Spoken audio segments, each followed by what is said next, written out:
hit the ground. Vereshkal fired wildly, plasma bolts striking empty space. A shape lunged from the shadows, too fast, too precise. He barely raised his weapon before it stopped inches from his throat. A human. The soldier didn't strike. He just stood there, weapon steady, gaze locked onto Vereshkal's.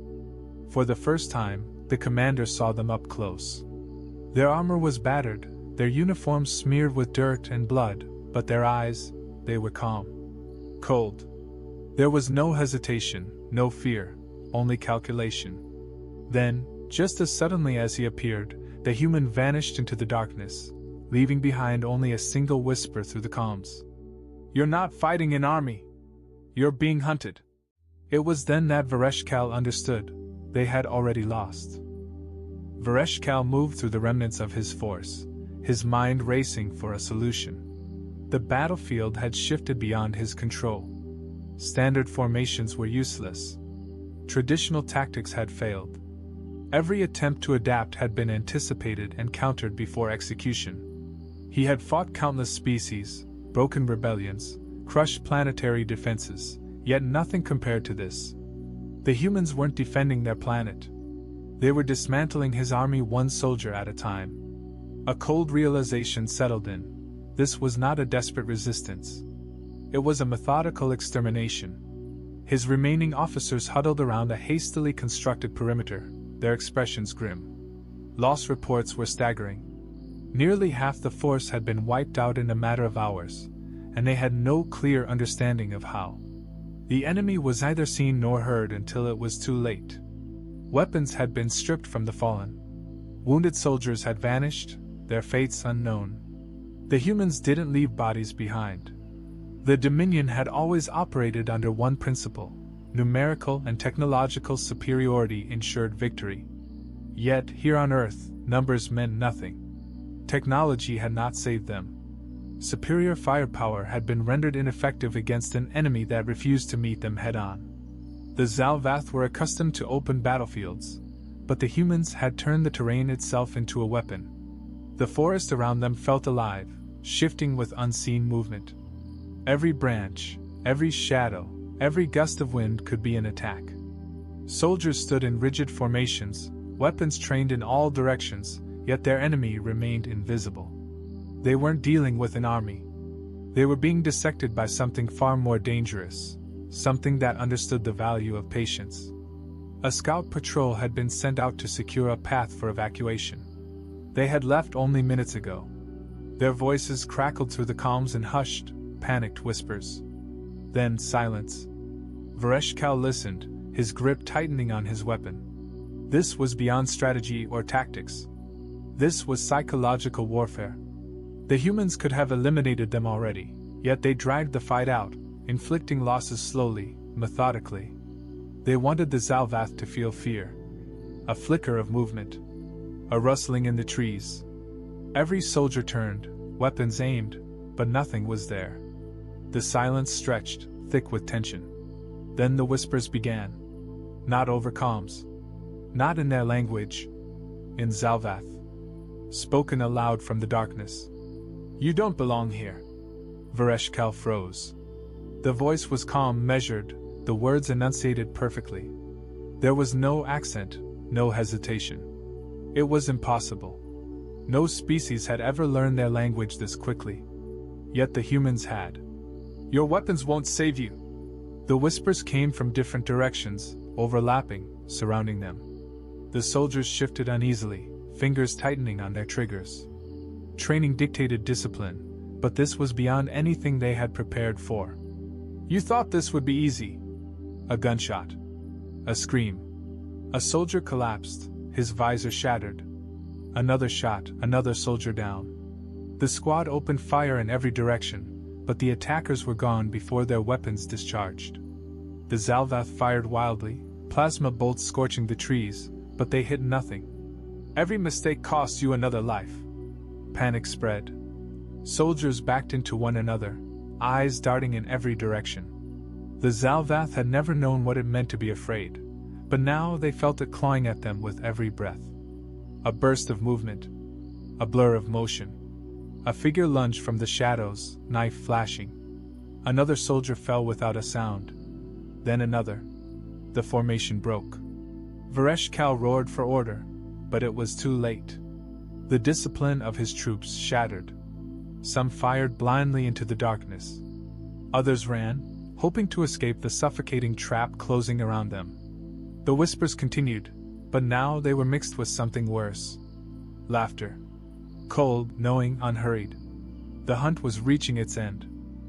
Vereshkal forced himself to think past the fear clawing at his mind. His forces were in complete disarray, their discipline shattered by an enemy they could not see. Every attempt to regroup ended in chaos. The humans struck with merciless efficiency, vanishing before counterattacks could be formed. Soldiers fired into the trees, hitting nothing but empty air. They were no longer fighting an army. They were being culled. He activated his command beacon, sending an emergency distress signal to the fleet in orbit. The response was immediate. Reinforcements were being mobilized. Heavy gunships would deploy within the hour. But an hour was too long. His force would not last that long. He needed to act now. Drawing on his years of experience, he made a ruthless decision. The forest was the enemy's weapon, providing cover and concealment. It had to be eliminated. He activated the incendiary charges carried by his troops, ordering them to set the entire area ablaze. Fires erupted, spreading rapidly as dry leaves and underbrush ignited. Thick smoke filled the air, rising in choking waves. The trees, once filled with unseen snipers and lurking shadows, became an inferno. For the first time, the humans were forced into the open. Silhouettes emerged through the smoke, darting between flames, avoiding direct paths. The Zalvath opened fire, plasma bolts cutting through the haze. Several targets fell, but it wasn't enough. The humans adapted instantly, shifting their tactics yet again. A sharp whistle cut through the chaos, followed by the deep thud of mortars. Explosions tore through the Zalvath ranks, sending bodies flying. The humans had anticipated the fire strategy and had prepared countermeasures. They had used the flames against them, directing the Zalvath into a kill zone. Vereshkal barely had time to process the mistake before the first wave of close-quarters attackers struck. They moved like ghosts, slipping through the gaps in the formation. Blades flashed, rifles fired at point-blank range.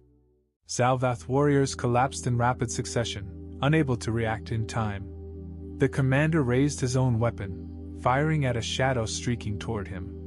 The plasma bolt missed by a fraction. The human twisted midair, avoiding the shot, and landed in a crouch. A single motion and the human's knife was at his throat. The attack never came. The soldier paused, studying him. Vereshkal met the human's gaze, expecting hatred, fury, the savage bloodlust of a primitive warrior. Instead, he saw something far worse. Cold calculation. The expression of a predator that had already won. Then, as if hearing an unheard command, the human withdrew and disappeared into the smoke. Confusion and anger surged through Vereshkal. Why had he been spared? Why show mercy now after such a relentless slaughter? His answer came a moment later when his distress beacon flickered with an incoming transmission, not from his fleet, but from an unknown source. A human voice, calm and composed, filled his ears. "You lost the moment you set foot here. We let you run. We let you burn the forest. We let you think you had a chance. But this was never a battle. It was a lesson." Vereshkal's blood ran cold. This entire engagement had been orchestrated.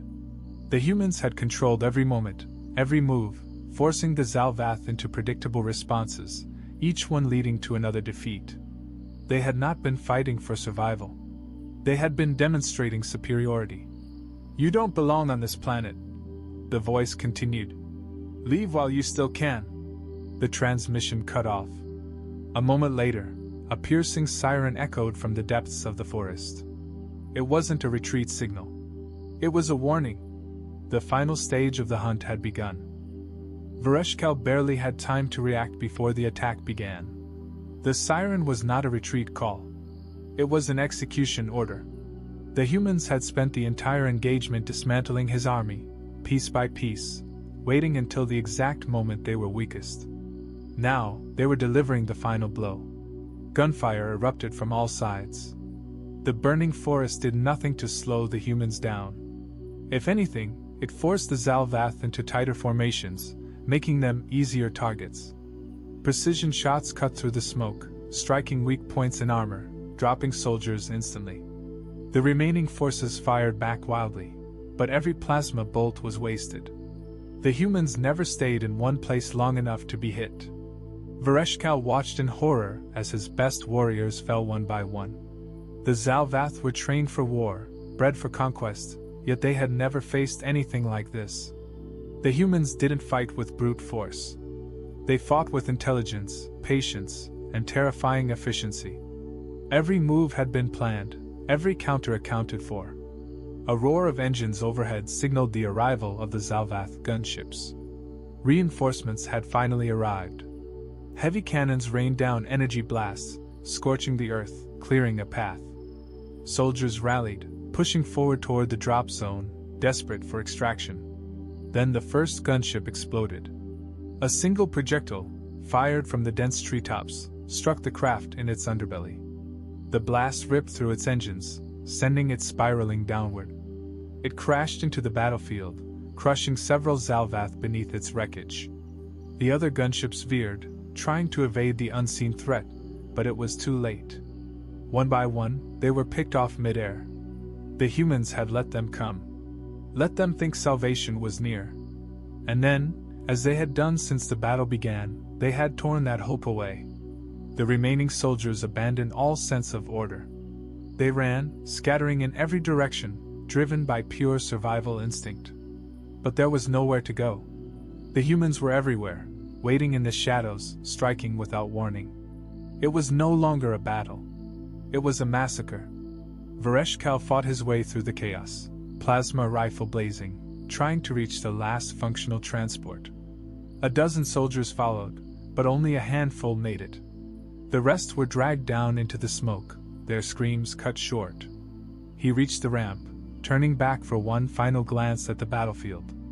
There was nothing left. The mighty Zalvath war machine had been reduced to ash. His fleet, his warriors, his command, all gone. Not by overwhelming force, but by something far worse. The humans had made them feel fear, had broken them before the final shot was fired. As the transport ascended, Vereshkal's communicator crackled. The same voice as before, calm, unwavering. "Run back to your empire. Tell them what you saw. Tell them why this planet is off limits. And if you ever return, we won't just hunt you." A pause. "We'll wipe you out." The transmission ended. Below, the battlefield burned, littered with the remains of his once proud force. And in the shadows, watching, waiting, the humans stood victorious. Not because they had superior numbers. Not because of their technology. But because they had been predators all along. The galactic dominion of Zithar was not known for its patience. It was known for its highly efficient military, its ruthlessly bureaucratic system, and its deep-seated belief that everything should be labeled correctly, which is why the current situation was causing widespread panic among its top strategists. A single word, flashing ominously on the Central War Room screen, had thrown the entire Zithar command into disarray. Unknown. How? Supreme Coordinator Vorsk barked. Is this possible? The room was filled with top-tier tacticians, battle-hardened warlords, and at least one guy whose only job was to refill the Supreme Coordinator's coffee. And yet no one had an answer. The unknown entity had appeared a few rotations ago on Cathal 4, a planet known primarily for its mining operations and general lack of anything remotely interesting. Yet in the span of 3 days, mining production had plummeted by 98%. The local law enforcement had stopped responding to messages, and 14 different emergency distress signals had been sent, all featuring frantic screaming, explosions, and in one baffling instance, the sound of something that could only be described as aggressive yodeling. "What are we dealing with?" Vorsk demanded. Grand Marshal Krithil, a being who had personally orchestrated the annihilation of 12 planets before lunch, cleared his throat. We believe it's a human. Silence, then murmurs, then a loud, incredulous snort from someone in the back. A human? Vorsk repeated, incredulous. Yes, Supreme Coordinator, Krithil said, shifting uncomfortably. One human, unarmed, well, mostly unarmed. Reports indicate he has, improvised weapons. Improvised? Vorsk narrowed his eyes.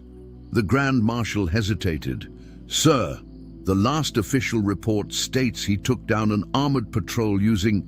He cleared his throat, clearly embarrassed. A spoon, 3 beer bottles, and a rather aggressive attitude. This time, the entire war room erupted in laughter. A human, a single unarmed human had thrown an entire Dominion-controlled planet into chaos. It was ridiculous. Humans were stubborn and loud, but they weren't unstoppable warriors. This was obviously just some bureaucratic mistake, one that the Supreme Coordinator would now efficiently correct. Deploy the Cephadores de Cathal, Vorsk commanded. At this, the room fell completely silent. Someone audibly swallowed. Sir, Krithil said carefully, the Cephadores are our most elite force. They're meant for high-priority planetary-level operations. And you're telling me this situation isn't high priority? Vorsk shot back. Krithil hesitated. Well, no, but then send them, Vorsk snapped. This embarrassment ends now. A single human humiliating the Dominion. Unacceptable. The Cephadores would fix this mistake immediately. They just had no idea what they were walking into. Deep within the command ship Exacta, the Cephadores de Cathal prepared for deployment. They were the best of the best. Hardened veterans of 1,000 campaigns, killers so efficient that entire civilizations had surrendered upon hearing they were en route. And right now, they were bored out of their minds. Captain Drex paced in front of his squad, tail flicking in irritation. Let's go over the mission one more time. Lieutenant Ven clicked his mandibles. With all due respect, Captain, we're being sent to neutralize a single human. This isn't a mission, this is a minor inconvenience. Drex stopped pacing. Oh, so you think you're above this? Above? No, Ven said, but I do think this is overkill. Sergeant Harak, a towering reptilian, rumbled in agreement. One human will be back before my tea cools. The squad chuckled. Arrogantly, Drex scowled. I don't like it. Something feels off. He turned to the holo display, showing a grainy surveillance image of their target.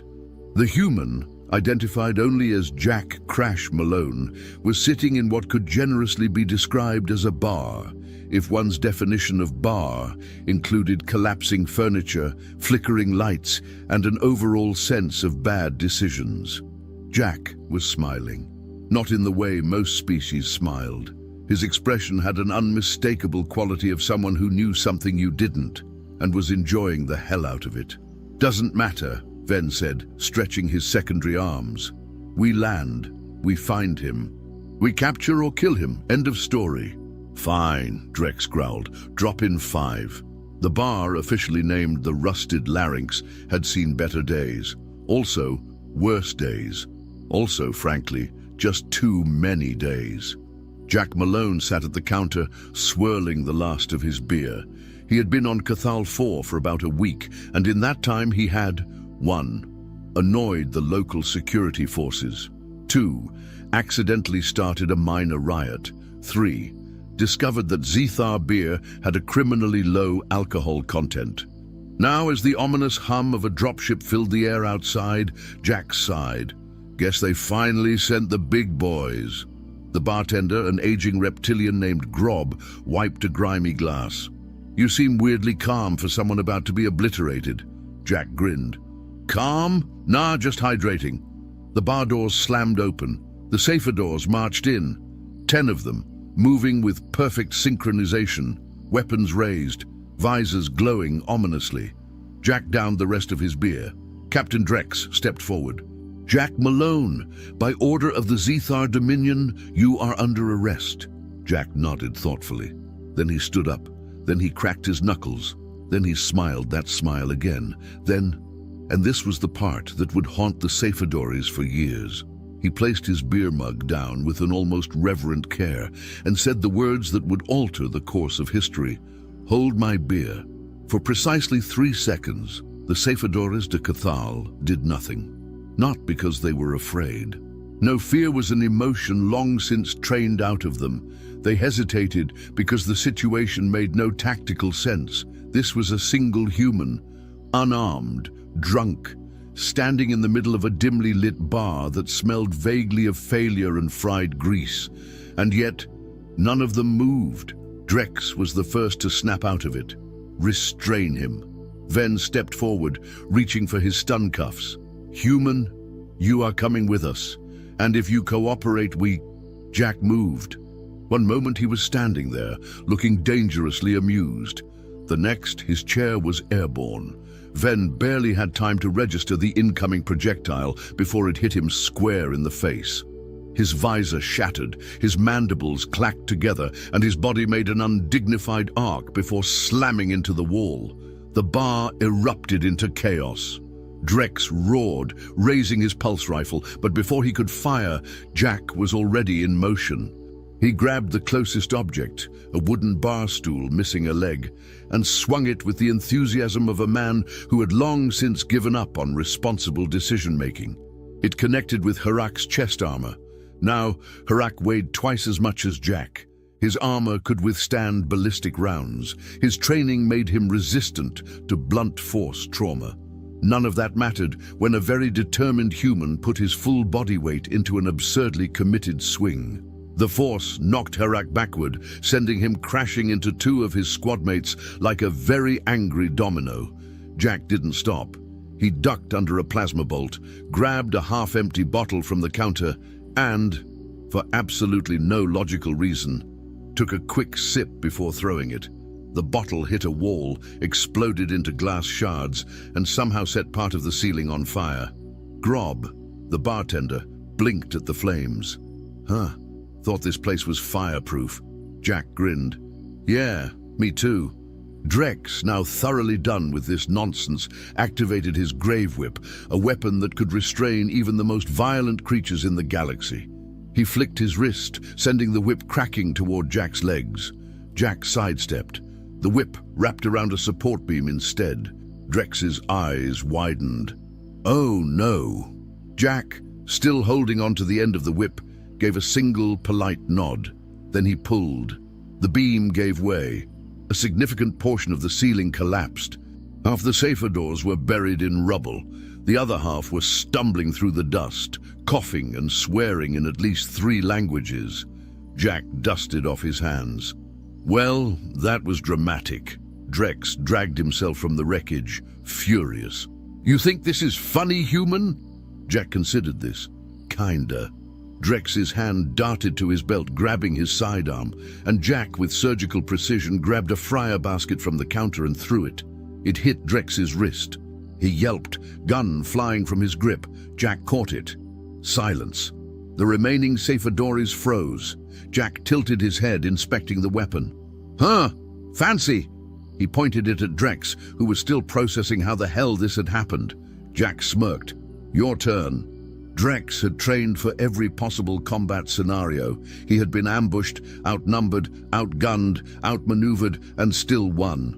His brain operated on cold efficiency, analyzing threats, calculating weaknesses, finding the optimal course of action. And yet, at this exact moment, all it could produce was, how? How did this happen? Jack Malone stood there, holding Drex's own sidearm, casually inspecting it like a man deciding whether to buy a cheap souvenir. His posture was relaxed, his expression infuriatingly smug. The remaining Seyfedoris didn't move. Their training manuals had not covered this. Jack clicked his tongue. "I gotta say, this thing is surprisingly light. What's the setting on this?" He squinted at the side of the weapon. "Oh, stun! That's cute." Drex lunged. Jack sidestepped. Drex, still moving at full force, slammed into a very sturdy table. The table, showing no mercy, remained intact. Drex, however, did not. He slumped to the ground with a pained grunt. Jack grinned. Well, that was unfortunate. The rest of the squad snapped out of their shock. Harak, still shaking debris from his armor, charged. He was built like a living tank, his people descendants of war beasts, his hand-to-hand combat skills legendary. Jack picked up a bar stool and threw it directly at Harak's knees. It was not a tactical move. It was not an elegant strike. It was, however, deeply effective. Harak's legs betrayed him. He tripped, fell forward, and landed with a sound that could only be described as expensive. Jack whistled. That sounded painful, big guy. You okay? Harak did not respond. He was too busy reconsidering his life choices. At this point, the remaining Cephadores decided that maybe, just maybe, this wasn't going as planned. Jack stretched his shoulders. So, we done here? Or do I gotta keep embarrassing you guys? No one answered. Jack nodded. Cool, I'll take that as a yes. He turned toward the bar, casually placing Drex's sidearm back on the counter. Grob, who had been watching all of this while continuing to polish the same glass, raised an eyebrow. You're just letting them go? Jack shrugged. Eh? They're not really a threat anymore. Behind him, the surviving Cephadores were very carefully pulling their fallen comrades out of the wreckage, moving with the silent agreement that they should leave immediately. Drex, still dazed, managed to push himself upright. He looked around at the wreckage. His squad, once the pride of the Dominion, was now bruised, battered, and very much defeated. And Jack Malone? Jack Malone was ordering another beer. Drex's eye twitched. This was supposed to be a routine mission, an easy victory, a footnote in their history of great conquests. Instead, they had lost to a single human, and worst of all, the bastard hadn't even broken a sweat. Drex forced himself to stand. He turned to his squad. We're leaving. No one argued. As they limped toward the exit, Jack lifted his drink.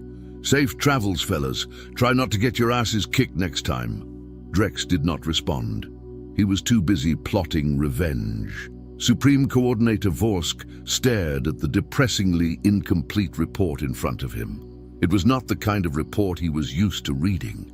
Normally, reports from the Cephadores de Cathal contained detailed breakdowns of successful missions, usually accompanied by statistical charts and at least one threateningly formal request for a bonus. This one was different. This one was just 3 sentences long. Mission failed. Cephadores suffered 100% tactical disruption. Recommend immediate reassessment of human threat levels. Vorsk pinched the bridge of his nose. So you're telling me that one drunk human single-handedly dismantled our most elite military unit? Grand Marshal Krithil, whose job security had taken a severe hit in the past hour, shifted uncomfortably. That is an accurate summary, yes. Vorsk inhaled slowly, counting to 10, then exhaled through his teeth. Fine, he said, voice dangerously calm.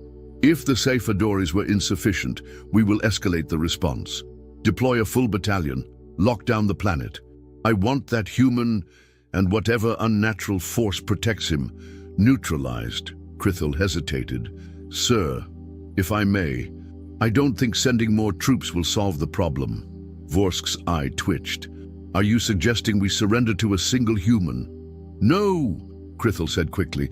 I'm suggesting we, think strategically. Perhaps there's an alternative approach. Vorsk folded his arms. Explain. Krithil cleared his throat. Well, sir, it appears that conventional tactics are ineffective. But humans have one notable weakness. They are incredibly susceptible to bad decisions. Vorsk frowned. And your point is? Krithil straightened. We don't need to fight the human. We just need to outmaneuver him. Vorsk tapped his fingers on the desk. Go on, Krithil smirked. Jack Malone was enjoying his drink. The bar had been half destroyed, but Grob had heroically declared that as long as the liquor shelf was still standing, they were open for business. Jack respected that kind of commitment. He took a sip. Then he noticed the silence. Cathal 4 was never silent. There was always background noise, drunken arguments, machines whirring, something probably exploding in the distance. Not now. Jack put down his drink. Outside the bar, the street was empty. The usual crowds, the merchants, the pickpockets, all gone. Jack exhaled. Well, that's ominous. Then from the distance came a voice, amplified through a Dominion-class tactical speaker. "Attention, human," Jack sighed. "Oh boy," the voice continued. "This is the Galactic Dominion. We have your ship." Jack blinked. "Wait, I have a ship?" Grob raised a scaly eyebrow. "You don't?" Jack shrugged. "I didn't think so, but now I'm questioning everything." Outside, the voice pressed on. "We have also confiscated your supplies, your funds, and your—" There was a pause, then slightly less confidently.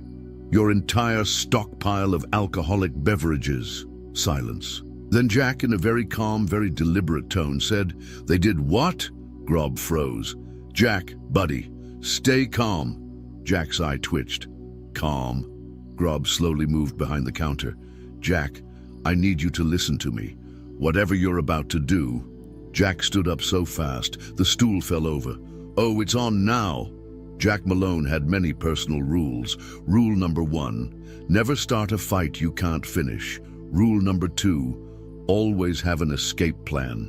Rule number 3, do not, under any circumstances, forgive the theft of alcohol. The Dominion had just broken rule number 3 in the worst possible way. Grob, who had witnessed many terrible things in his years running a bar, had never seen a human this visibly vibrating with rage. Jack cracked his knuckles. "All right, where are they keeping my booze?" Grob peeked over the counter. "Jack, I need you to pause for a second and consider—" Jack was already heading for the door. Grob groaned. "Of course you're not gonna pause.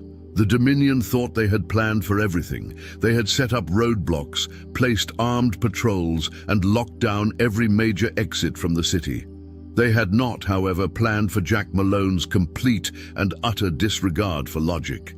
The first checkpoint was guarded by 4 heavily armed Zethar troopers.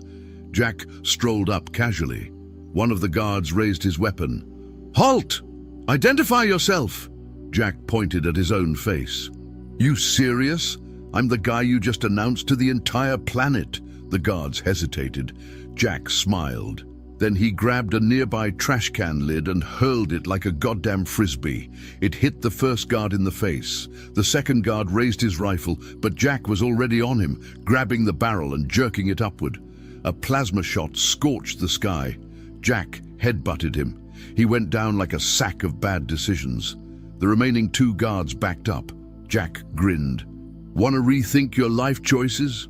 The guards looked at the unconscious bodies of their comrades. Then they looked at Jack. Then they dropped their weapons and ran. Jack shrugged.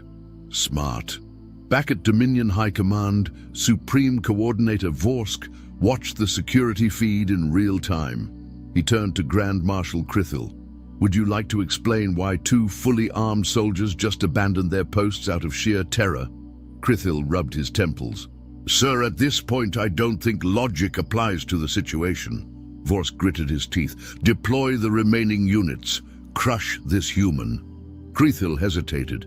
"Sir, if I may, what if we, didn't do that?" Vorsk glared. "Are you suggesting we negotiate with this lunatic?" Krithil exhaled slowly. "I'm suggesting that everything we throw at him only makes him angrier. And now that he thinks we stole his alcohol, I'm fairly certain we've created a problem of cosmic proportions." Vorsk ignored him. "Send in the mechs." Krithil closed his eyes. "Of course, sir. What could possibly go wrong?" Jack arrived at the Dominion storage facility to find a very large, very heavily armored war mech standing guard. It locked onto him immediately. "Warning! Trespasser detected. You have 5 seconds to comply." Jack cracked his neck. Yeah, heard it before." The mech aimed its cannons. 4. Jack looked around. 3. Jack spotted a nearby forklift. 2. Jack grinned. 1. Jack gunned the forklift forward at full speed. The mech fired. Jack swerved, barely dodging the blast. The forklift, moving at a frankly irresponsible velocity, rammed into the mech's left leg. The mech staggered. Jack jumped off the forklift mid-motion, grabbed onto a maintenance ladder, and scaled up to the mech's back. The mech's AI struggled to adjust. "Error! Trespasser is..." Jack ripped open a panel and started unplugging things. "Dismantling primary systems." Jack kicked the power core. The mech shut down. Jack dusted off his hands. "And that's why you don't cheap out on your engineering department." He turned toward the warehouse doors, already grinning. Time to get his booze back. The warehouse doors slid open with a heavy metallic groan. Jack Malone stepped inside. Rows upon rows of crates stretched before him, each one stamped with the insignia of the Zethar Dominion. The air smelled of stale bureaucracy and misplaced confidence. Jack cracked his knuckles. "All right, let's see where these bastards stashed my booze." He took 2 steps forward and immediately stopped, because standing between him and the crates were 24 fully armed Zethar soldiers. At the center of the group stood Drex. His armor was scratched, his pride shattered, but his rage was very much intact. Jack grinned. "Hey, you're that guy I threw into a table." Drex's eye twitched. "Kill him!" The squad opened fire. Jack dived behind a crate. Plasma bolts exploded around him, searing holes into the metal floor. A bottle shattered nearby, and Jack felt something deep inside him die a little. They were hitting the liquor. These monsters were destroying the very thing they stole. Jack took a deep breath. Then he stood up. A normal person would have tried to run. Jack? Jack picked up the nearest bottle, took a sip, and hurled it. It smashed against a soldier's helmet, covering him in high-proof alien liquor. Jack grabbed another bottle. And a lighter. Drex's eyes widened. "Oh, shit!" Jack lit the bottle and threw it. The flaming projectile hit the liquor-soaked soldier. There was a whoosh, then a scream, then chaos. Jack vaulted over a crate, dodging return fire. He grabbed a second bottle, smashed it against a console, and used the jagged edge as an improvised weapon. One soldier rushed him. Jack sidestepped, tripped him, and sent him face first into a crate labeled "Extremely Fragile, Do Not Tip Over." It tipped over. There was a deep, unsettling hum as something inside the crate activated. Then, from the far side of the warehouse, a mechanical voice rumbled to life. "Security protocol engaged." Jack blinked. "Oh, that can't be good." The crate exploded outward, revealing a Dominion-class combat drone the size of a small shuttle. Jack turned to Drex. "You guys are just full of bad ideas, huh?" The drone locked onto the nearest heat signature. Unfortunately for Drex, that was him. The drone opened fire.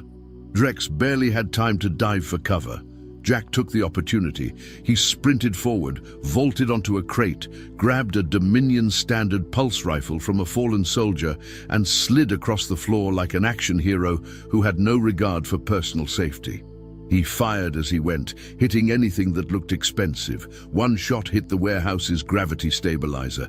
The room lurched. Then, with a sudden jolt, gravity reversed. Jack, Drex, the soldiers, the crates, everything went airborne. Jack twisted midair, grabbed onto a hanging support beam and cackled. Drex, meanwhile, was flailing wildly. Jack waved. "Having fun?" Drex's response was drowned out by the sound of soldiers slamming into the ceiling. Jack swung toward the exit, dodging debris. Below him, no, above him now, the drone was still firing wildly. Jack spotted his liquor stash floating just past the exit. He pushed off the beam, twisted in 0G, and snatched a bottle out of the air. As he flew past Drex, he tipped the bottle in salute. "Thanks for holding on to this for me." Then he kicked off a floating crate, spun toward the control panel, and hit the emergency reset button with the butt of his rifle. Gravity snapped back to normal. Jack landed perfectly. Drex face planted onto the floor. Jack smirked. "And that's why you don't mess with a man's beer." Jack Malone strolled out of the warehouse like a man who had just finished a productive day at work. Behind him, the facility was a flaming, sparking, structurally unsound disaster. Dominion soldiers lay scattered across the floor, groaning. The combat drone was lodged halfway through a wall, still occasionally twitching like it was reconsidering its life choices. And in Jack's hand, a pristine, untouched bottle of premium liquor. He popped the cap, took a sip, smiled. Perfect. Across the city, Supreme Coordinator Vorsk was watching the security feed in stunned silence. Grand Marshal Krithel sighed heavily. "Sir, I believe we have reached the point where continued resistance is unwise." Vorsk did not respond. He was too busy having what historians would later call a small personal crisis. Jack wiped his mouth, sighed contentedly, then looked directly into the nearest security camera. "All right, fellas, you had your fun, but I'm gonna need one of you bureaucratic types to give me a ride off this rock, preferably before I start getting creative." Vorsk felt a full-body shudder. He turned to Krithel. "Give him whatever he wants. Just get him off this planet." Krithel nodded. Jack leaned back in his seat, feet propped up on the dashboard of the shiny new Dominion transport shuttle. Grob sat beside him, looking equal parts baffled and exhausted. "You just, demanded a free ride?" Jack took a sip from his bottle. "Didn't see them arguing, did you?" Grob rubbed his face.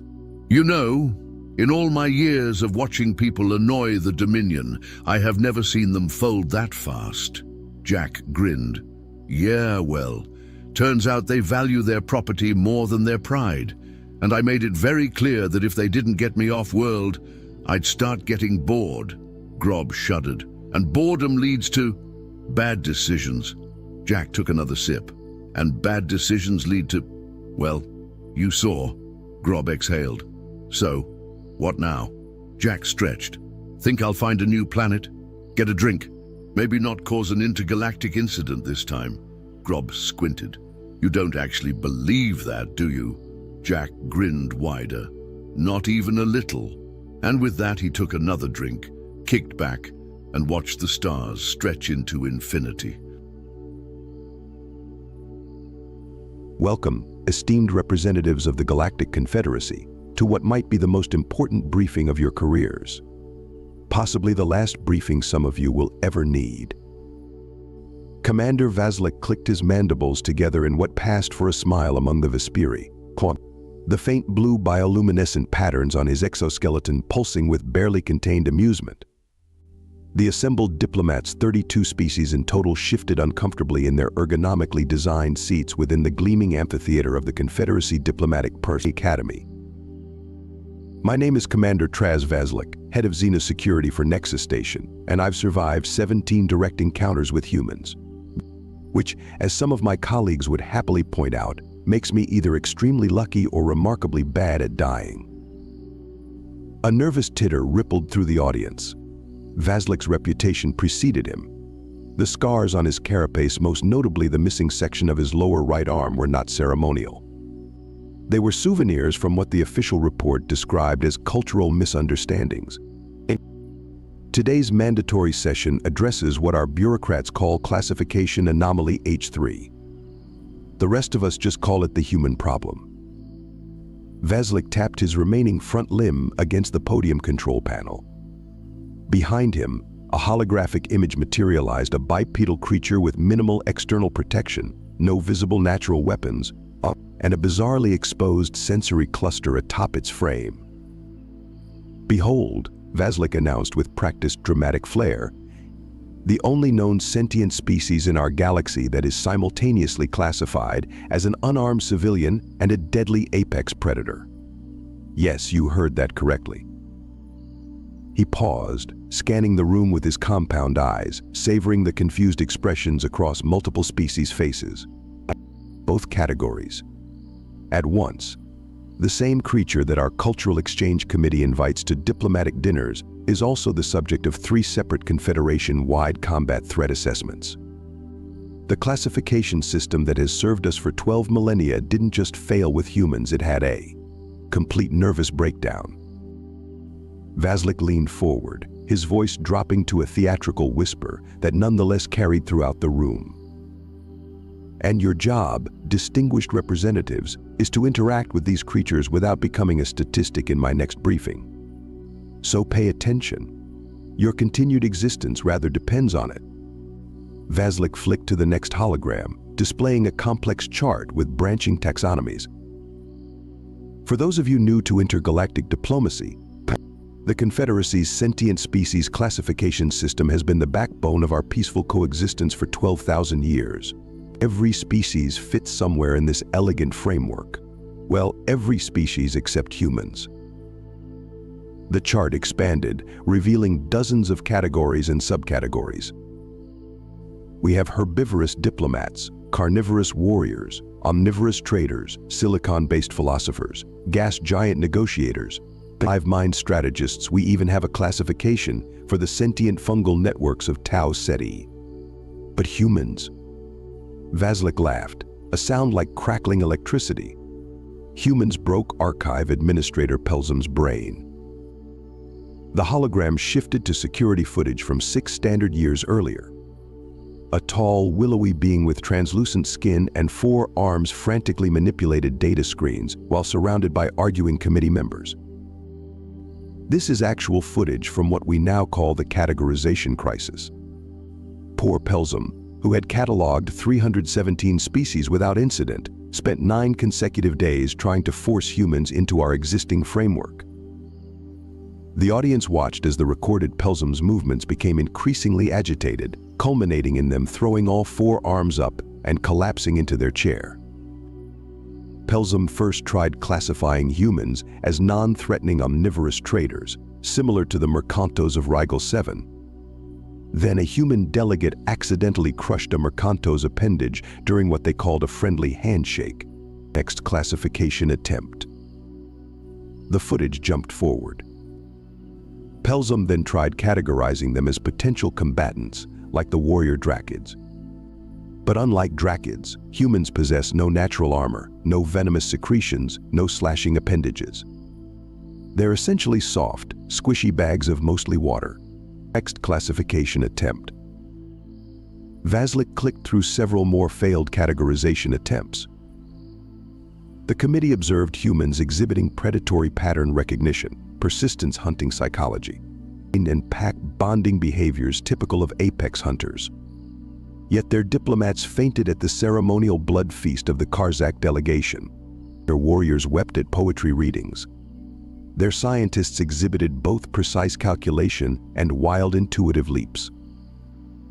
Vaslik expanded a final document on the display. After the famous Pelzum meltdown, "They're fine now. Just transferred to archive maintenance. The Confederacy created this. The first ever dual classification protocol. Humans are officially categorized as both Class 1 protected non-combat diplomatic entities and Class 5 potential biohazard predatory species. Every human interaction now comes with 17 warning protocols and a mandatory medical team on standby." He clicked his mandibles together in that unsettling smile again. In simple terms, treat them like they're made of explosive glass, while remembering they could probably tear your limbs off without their combat technologies. And they wonder why we're nervous around them. Let's discuss why these protocols exist in the first place, Vaslik continued, bringing up a new hologram displaying an ornate meeting chamber. This is footage from what our historians delicately call the first official interspecies diplomatic incident. I call it the day Ambassador Torvik learned physics the hard way. The footage showed a grand chamber with representatives from 7 different species arranged in a ceremonial circle. A small delegation of humans entered, dressed in formal attire that looked absurdly restrictive. Ambassador Kraz Torvik of the Luminari Collective, Vaslik narrated, highlighting a tall, slender being with luminous, almost transparent skin through which complex circulatory patterns were visible. Brilliant diplomat. Negotiated the Proxima Centauri peace accord. Absolutely terrible at following security briefings. The recording showed Torvik gliding forward, extending their delicate, multi-jointed appendage toward the lead human, a dark-skinned female with a warm expression. Human Ambassador Eliza Blackwood, Vaslik identified, career diplomat, known for her exceptional work mediating territorial disputes on her home planet, about to become infamous throughout the galaxy. The audience watched in collective horror as Blackwood reached out, clasped Torvik's appendage, and gave it a firm shake. The crunching sound was audible, even in the recording. 3 of Torvik's 7 finger joints immediately collapsed. The Luminari's bioluminescence flared in pain patterns as they crumpled to the floor. "Computer, freeze and enhance," Vaslik commanded. The image paused and zoomed in on Blackwood's face, showing an expression of absolute horror. Note the human's reaction. This wasn't malice, it was ignorance. Our medical and security analysis confirmed that Ambassador Blackwood used approximately 15% of her available grip strength. What for her species would be considered a gentle greeting transferred enough force to shatter Luminari. Calcium structures. Vaslik brought up biometric data alongside the image. The most disturbing part, Ambassador Blackwood's stress hormones skyrocketed after the incident. Her physiological readings showed genuine shock and distress. She truly had no idea she could cause such damage. The humans simply don't understand how dangerous they are by Confederacy standards. The recording resumed, showing the chaos that followed, medical teams rushing in, security protocols activating, and Blackwood standing in stunned silence, hands pressed against her mouth. "Slow motion. Focus on Ambassador Blackwood," Vaslik instructed. The footage zoomed in and slowed down. "Watch her eyes. Notice the tears forming. These aren't diplomatic tactics. This is genuine emotional distress." The humans call it empathy. Apparently, they feel discomfort when others are injured. The same species capable of shattering alien physiologies gets upset about it afterward. Vaslik changed the display to a formal document. This incident led to the creation of the Blackwood Protocols, a 43-page manual on physical interaction with humans. It covers everything from proper distance maintenance at least 1.5 galactic standard units to emergency procedures if a human attempts to perform what they call a hug, which our threat assessment team has classified as a potential crushing attack. The commander highlighted key sections of the document. The core principle is simple. Assume every human is completely unaware of their strength relative to your species. They evolved on a high-gravity death world where even their infants can exert enough force to damage most Confederacy species. But their gentle touch can fracture exoskeletons. Their idea of a light tap can rupture gas bladders. And the most dangerous part? They're constantly trying to initiate physical contact as a sign of friendship. Vaslik paused, allowing the implications to sink in. Ironically, Ambassador Blackwood became one of our most valuable consultants on human interaction safety. She insisted on helping develop protocols to prevent future incidents. The Blackwood Protocols have reduced physical interaction injuries by 87% in just 5 standard years. Not bad for a species that accidentally breaks people while trying to be friendly. For the next segment, I've invited an expert who can explain why humans are walking contradictions, Vaslik announced, gesturing toward the side entrance of the lecture hall. Please welcome Dr. Liran Nemari, head xenobiologist of the Human Studies Division. A stocky, amphibious being with iridescent scales and large, multifaceted eyes glided into the room. Dr. Nemari's webbed appendages carried several holographic data modules. "Thank you, Commander," Nemari said, voice resonating with a pleasant harmonic quality. "I've spent the last 7 standard years studying human physiology. I still wake up screaming sometimes." This elicited nervous laughter from the audience. "Let's start with basics," Nemari continued, activating a detailed anatomical model of a human. Humans appear fragile. No claws, minimal natural armor, dull teeth, limited sensory capabilities. Yet their evolutionary history reveals something terrifying. They're not specialized predators. They're generalized super survivors. The hologram shifted to comparison charts.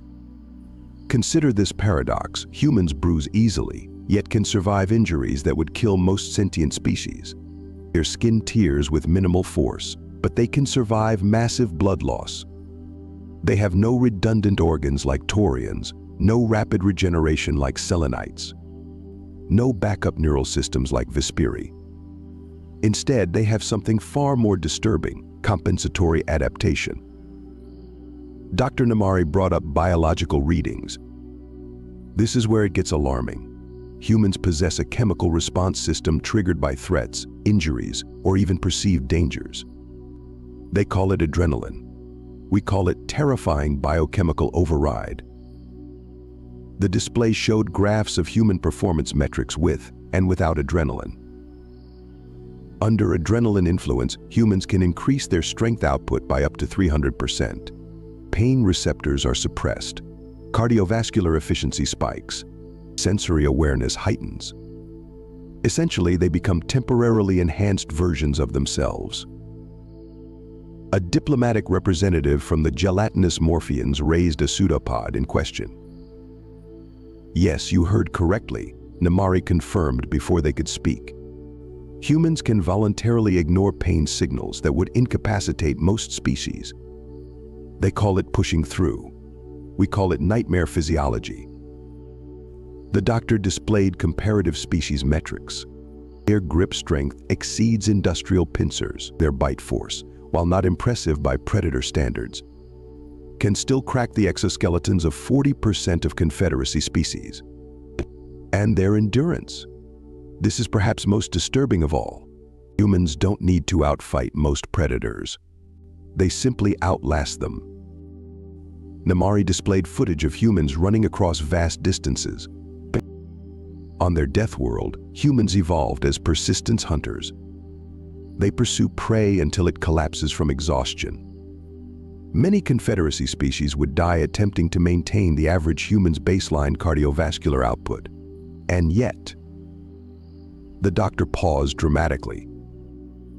These same beings can be killed by ingesting certain plants, consuming common minerals, or through allergic reactions to microscopic proteins. They're simultaneously incredibly durable and bewilderingly fragile. Commander Vaslik stepped forward. I can personally attest to human resilience. During the Nexus Station pressure failure 3 cycles ago, I witnessed human maintenance technician Jamal Morris survive 17 minutes in near vacuum conditions while repairing the emergency bulkheads. According to everything we know about carbon-based life, he should have died within 2 minutes. Instead, he finished the repairs, passed out, received medical treatment, and returned to duty 3 days later. Vaslik's bioluminescent patterns pulsed with what the audience recognized as sincere amazement. When I asked how he survived, Morris just shrugged and said, "You gotta do what you gotta do." This casual disregard for what should have been certain death is, unfortunately, typical human behavior. They don't even recognize how absurdly resilient they are by galactic standards. Dr. Nahmari nodded solemnly. This combination of durability, adaptability, and complete lack of self-preservation instinct makes humans uniquely dangerous. They don't know when to stop. Sometimes they don't even know when they're injured. And most concerningly, they consider this normal. Physical capabilities are only half the equation. Vaslik continued as Dr. Nahmari's display shifted to neural mapping models. What truly makes humans unique is their psychological framework. Or as my security team calls it, the predator mindset in diplomat packaging. The holographic display showed comparative brain scans from various species. Most apex predators in the Confederacy, like the Karzak or Drakids, have straightforward threat response patterns. Territory, resources, hierarchy, predictable. Humans? They exhibit predatory cognitive patterns we've never seen combined in a single species. Vaslik highlighted specific neural pathways in the human brain model. The persistence hunting mentality I mentioned earlier isn't just physical, it's psychological. Humans don't give up. Most predators abort a hunt when energy expenditure exceeds potential caloric gain. Humans will continue pursuing goals long past the point of rational return. They call it determination. Our psychological analysts call it disturbing single-mindedness. The display shifted to problem-solving comparison metrics. Unlike specialized hunters, humans are generalized problem solvers. They don't rely on superior strength or speed. They use pattern recognition, tool adaptation, and environmental manipulation. When blocked from a goal, they simply find another approach, then another, then another. They have a saying that perfectly captures this mentality: if the front door is locked, try the windows. Nervous tittering rippled through the audience. Perhaps most unsettling is their tendency to personify everything. Vaslick brought up footage of humans interacting with machines, plants, and inanimate objects. They assign personalities and intentions to non-sentient entities. Their maintenance workers name their tools. Their scientists develop emotional attachments to research equipment. They speak to plants. This behavior seems harmless until you realize its implications. Vaslick paused, letting the tension build. It means humans can develop predatory focus on literally anything they interact with. Unlike rational predators who hunt only appropriate prey, humans can fixate on solving any problem. Whether that's hunting for food, negotiating trade agreements, or figuring out how your technology works. The display switched to footage of human children engaged in various activities. This looks innocent, yes? These are human offspring playing. Note the similarities to combat training. They're practicing chasing, hiding, building, destroying, strategizing, all while developing social bonds with their peer group. They're simultaneously training for both predatory behavior and complex social cooperation. A particularly disturbing clip showed small humans building an elaborate trap using simple materials. This isn't taught behavior. Those children devised that mechanism independently. Now imagine that creativity applied when a human feels threatened. Vaslick's bioluminescence dimmed to a serious blue. The final warning in this section: never back a human into a corner.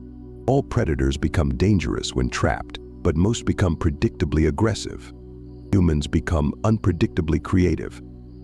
They will use anything available: objects, environment, knowledge to overcome the threat. And they won't stop until they've succeeded or are physically incapable of continuing. He clicked his mandibles in that unsettling, not quite smile. So if you're wondering whether that friendly human ambassador can transform into a resourceful killing machine, when provoked, the answer is an emphatic yes. The transition can happen faster than most species can register a threat response. And they might apologize afterward, genuinely not understanding why you're so disturbed. Theory is one thing, practical experience is another, Vaslick said, bracing himself against the podium with his remaining limbs. Let's review some notable diplomatic incidents that highlight precisely why these protocols exist. Consider these case studies in what not to do. The holographic display shifted to footage of an ornate garden setting where various diplomats mingled. Nexus Station Botanical Reception, 3 cycles ago.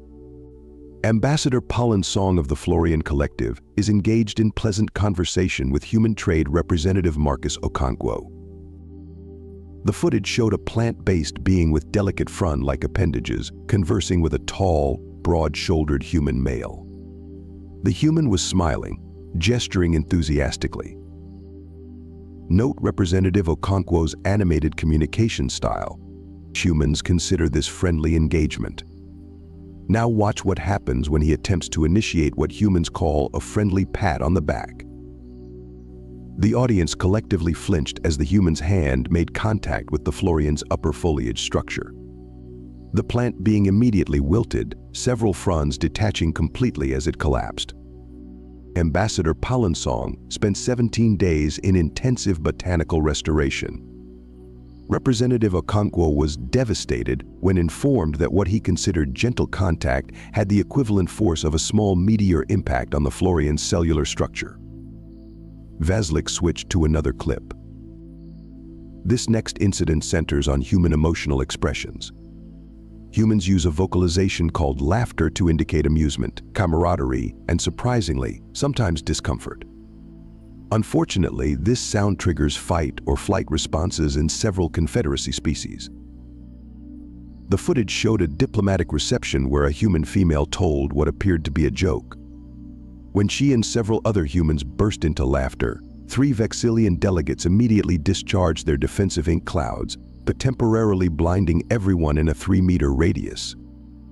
The resulting chaos caused diplomatic relations to deteriorate for nearly a full cycle. We now provide specialized audio dampeners to species with sensitivity to human vocalizations.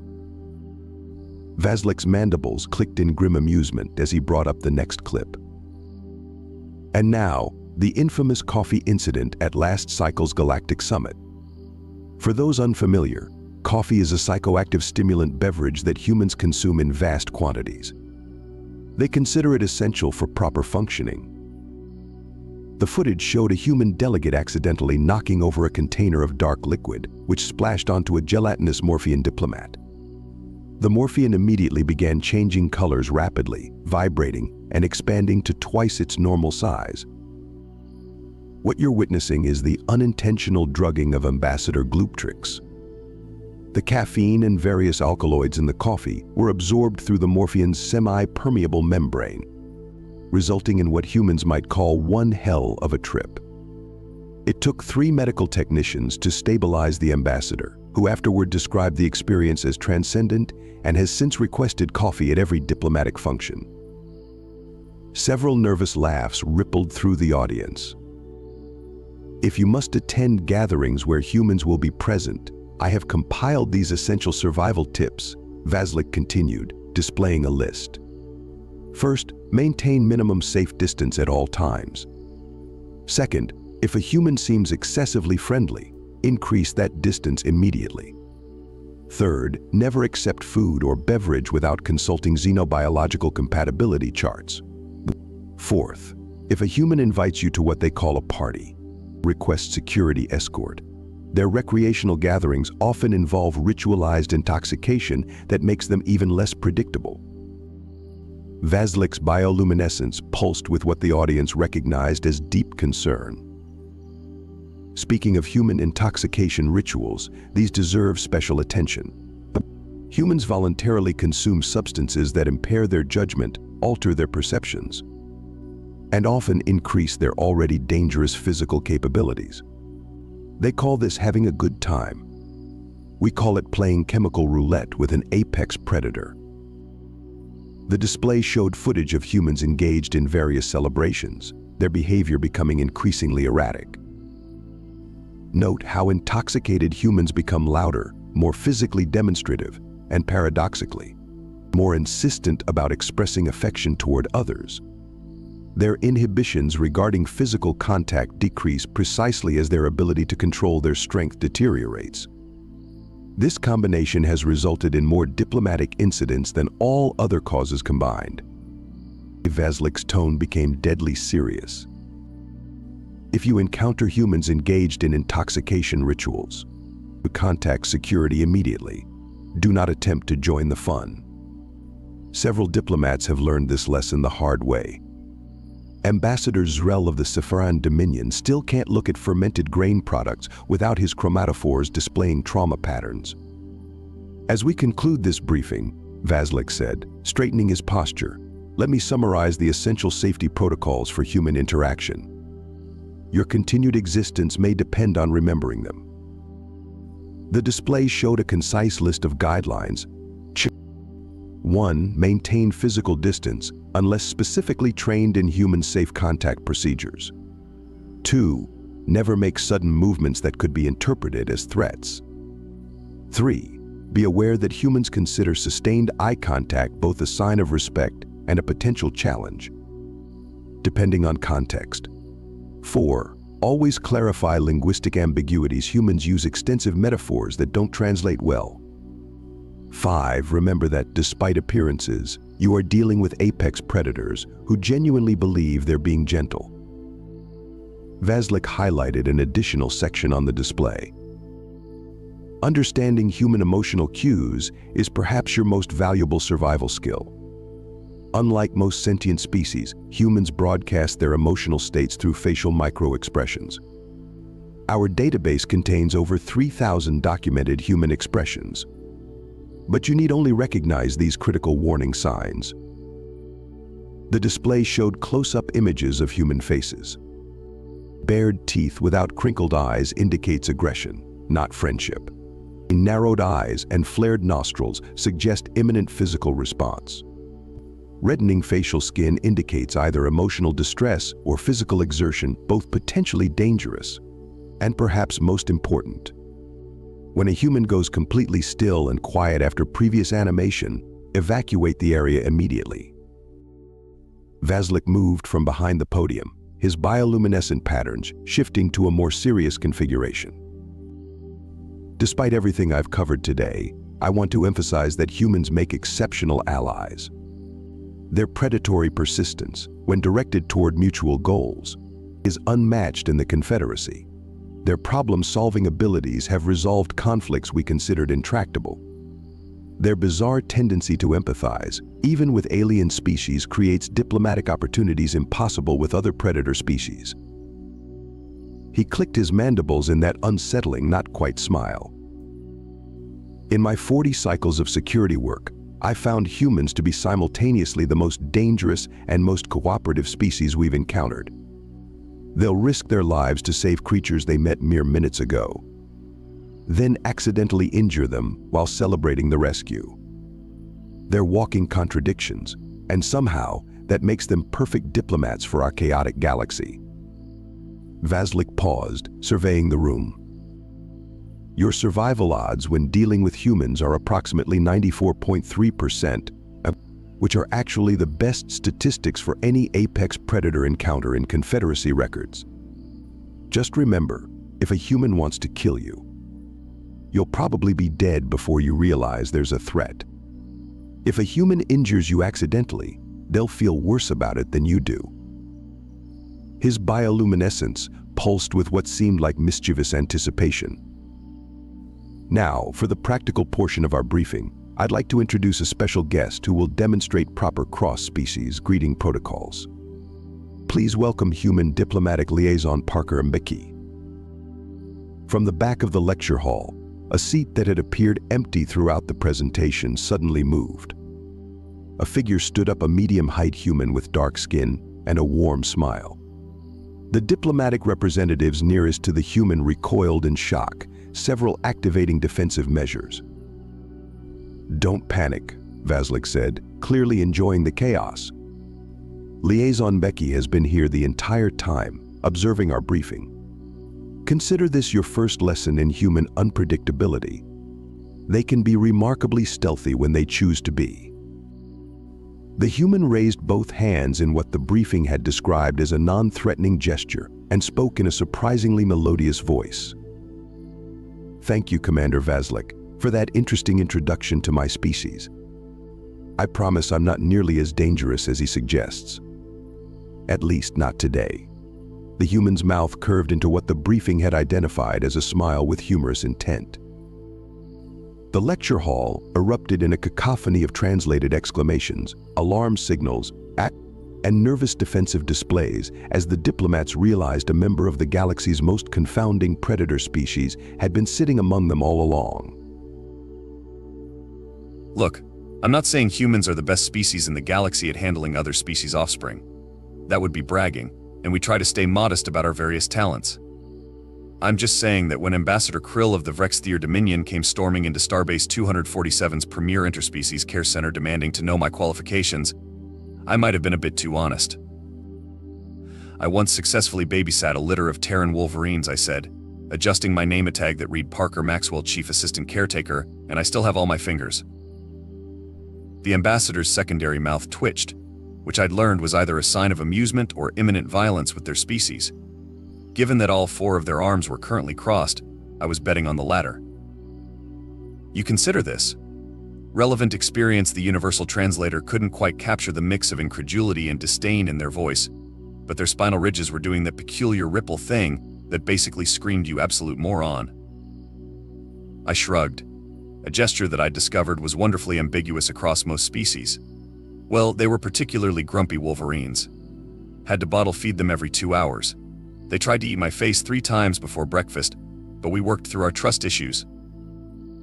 Behind the ambassador, my boss, the esteemed Dr. Nix L.A., a centaurian with far too many degrees in xenopediatrics, was making their equivalent of a face palm. All 6 of their eye stalks were curled in what I'd come to recognize as mortified embarrassment. But here's the thing about humans that most species don't quite get. We have this incredibly useful ability to be completely truthful while simultaneously underselling and overselling ourselves. It's a talent born from millennia of dealing with job interviews and first dates. Besides, I continued, gesturing to the playpen where I'd successfully managed to get a baby Jovian gas floater to share its favorite hydrogen snacks with a young Martian crystal crawler. I'm pretty good at improvising. Did you know that Arcturian slug tots really love bubble wrap? Keeps them entertained for hours. We just have to make sure they don't try to eat it. The ambassador's upper set of eyes narrowed while their lower set widened, a classic Vrexthier expression of confused calculation. I could practically see them running risk assessments in their head. Their species was notorious for being protective of their young, to the point where this was the first time in recorded history they were even considering leaving their cubs with non-Vrexthier caregivers. And what they finally asked, mandibles clicking in what I assumed was suppressed anxiety, makes you think you could handle Vrexthier cubs? We are apex predators. Our young can bite through titanium alloy before they learn to walk. I grinned, reaching into my pocket and pulling out my special emergency snack, a protein bar that could survive a nuclear blast and probably predated the formation of several small stars. Good thing I always carried titanium-grade teething toys then, and snacks that could double as building materials if we ever need to construct an emergency shelter. That got me another mandible click, but this time it was accompanied by that weird chirping sound that meant either they were amused or planning my imminent demise. In my experience, there was usually about a 50-50 chance either way.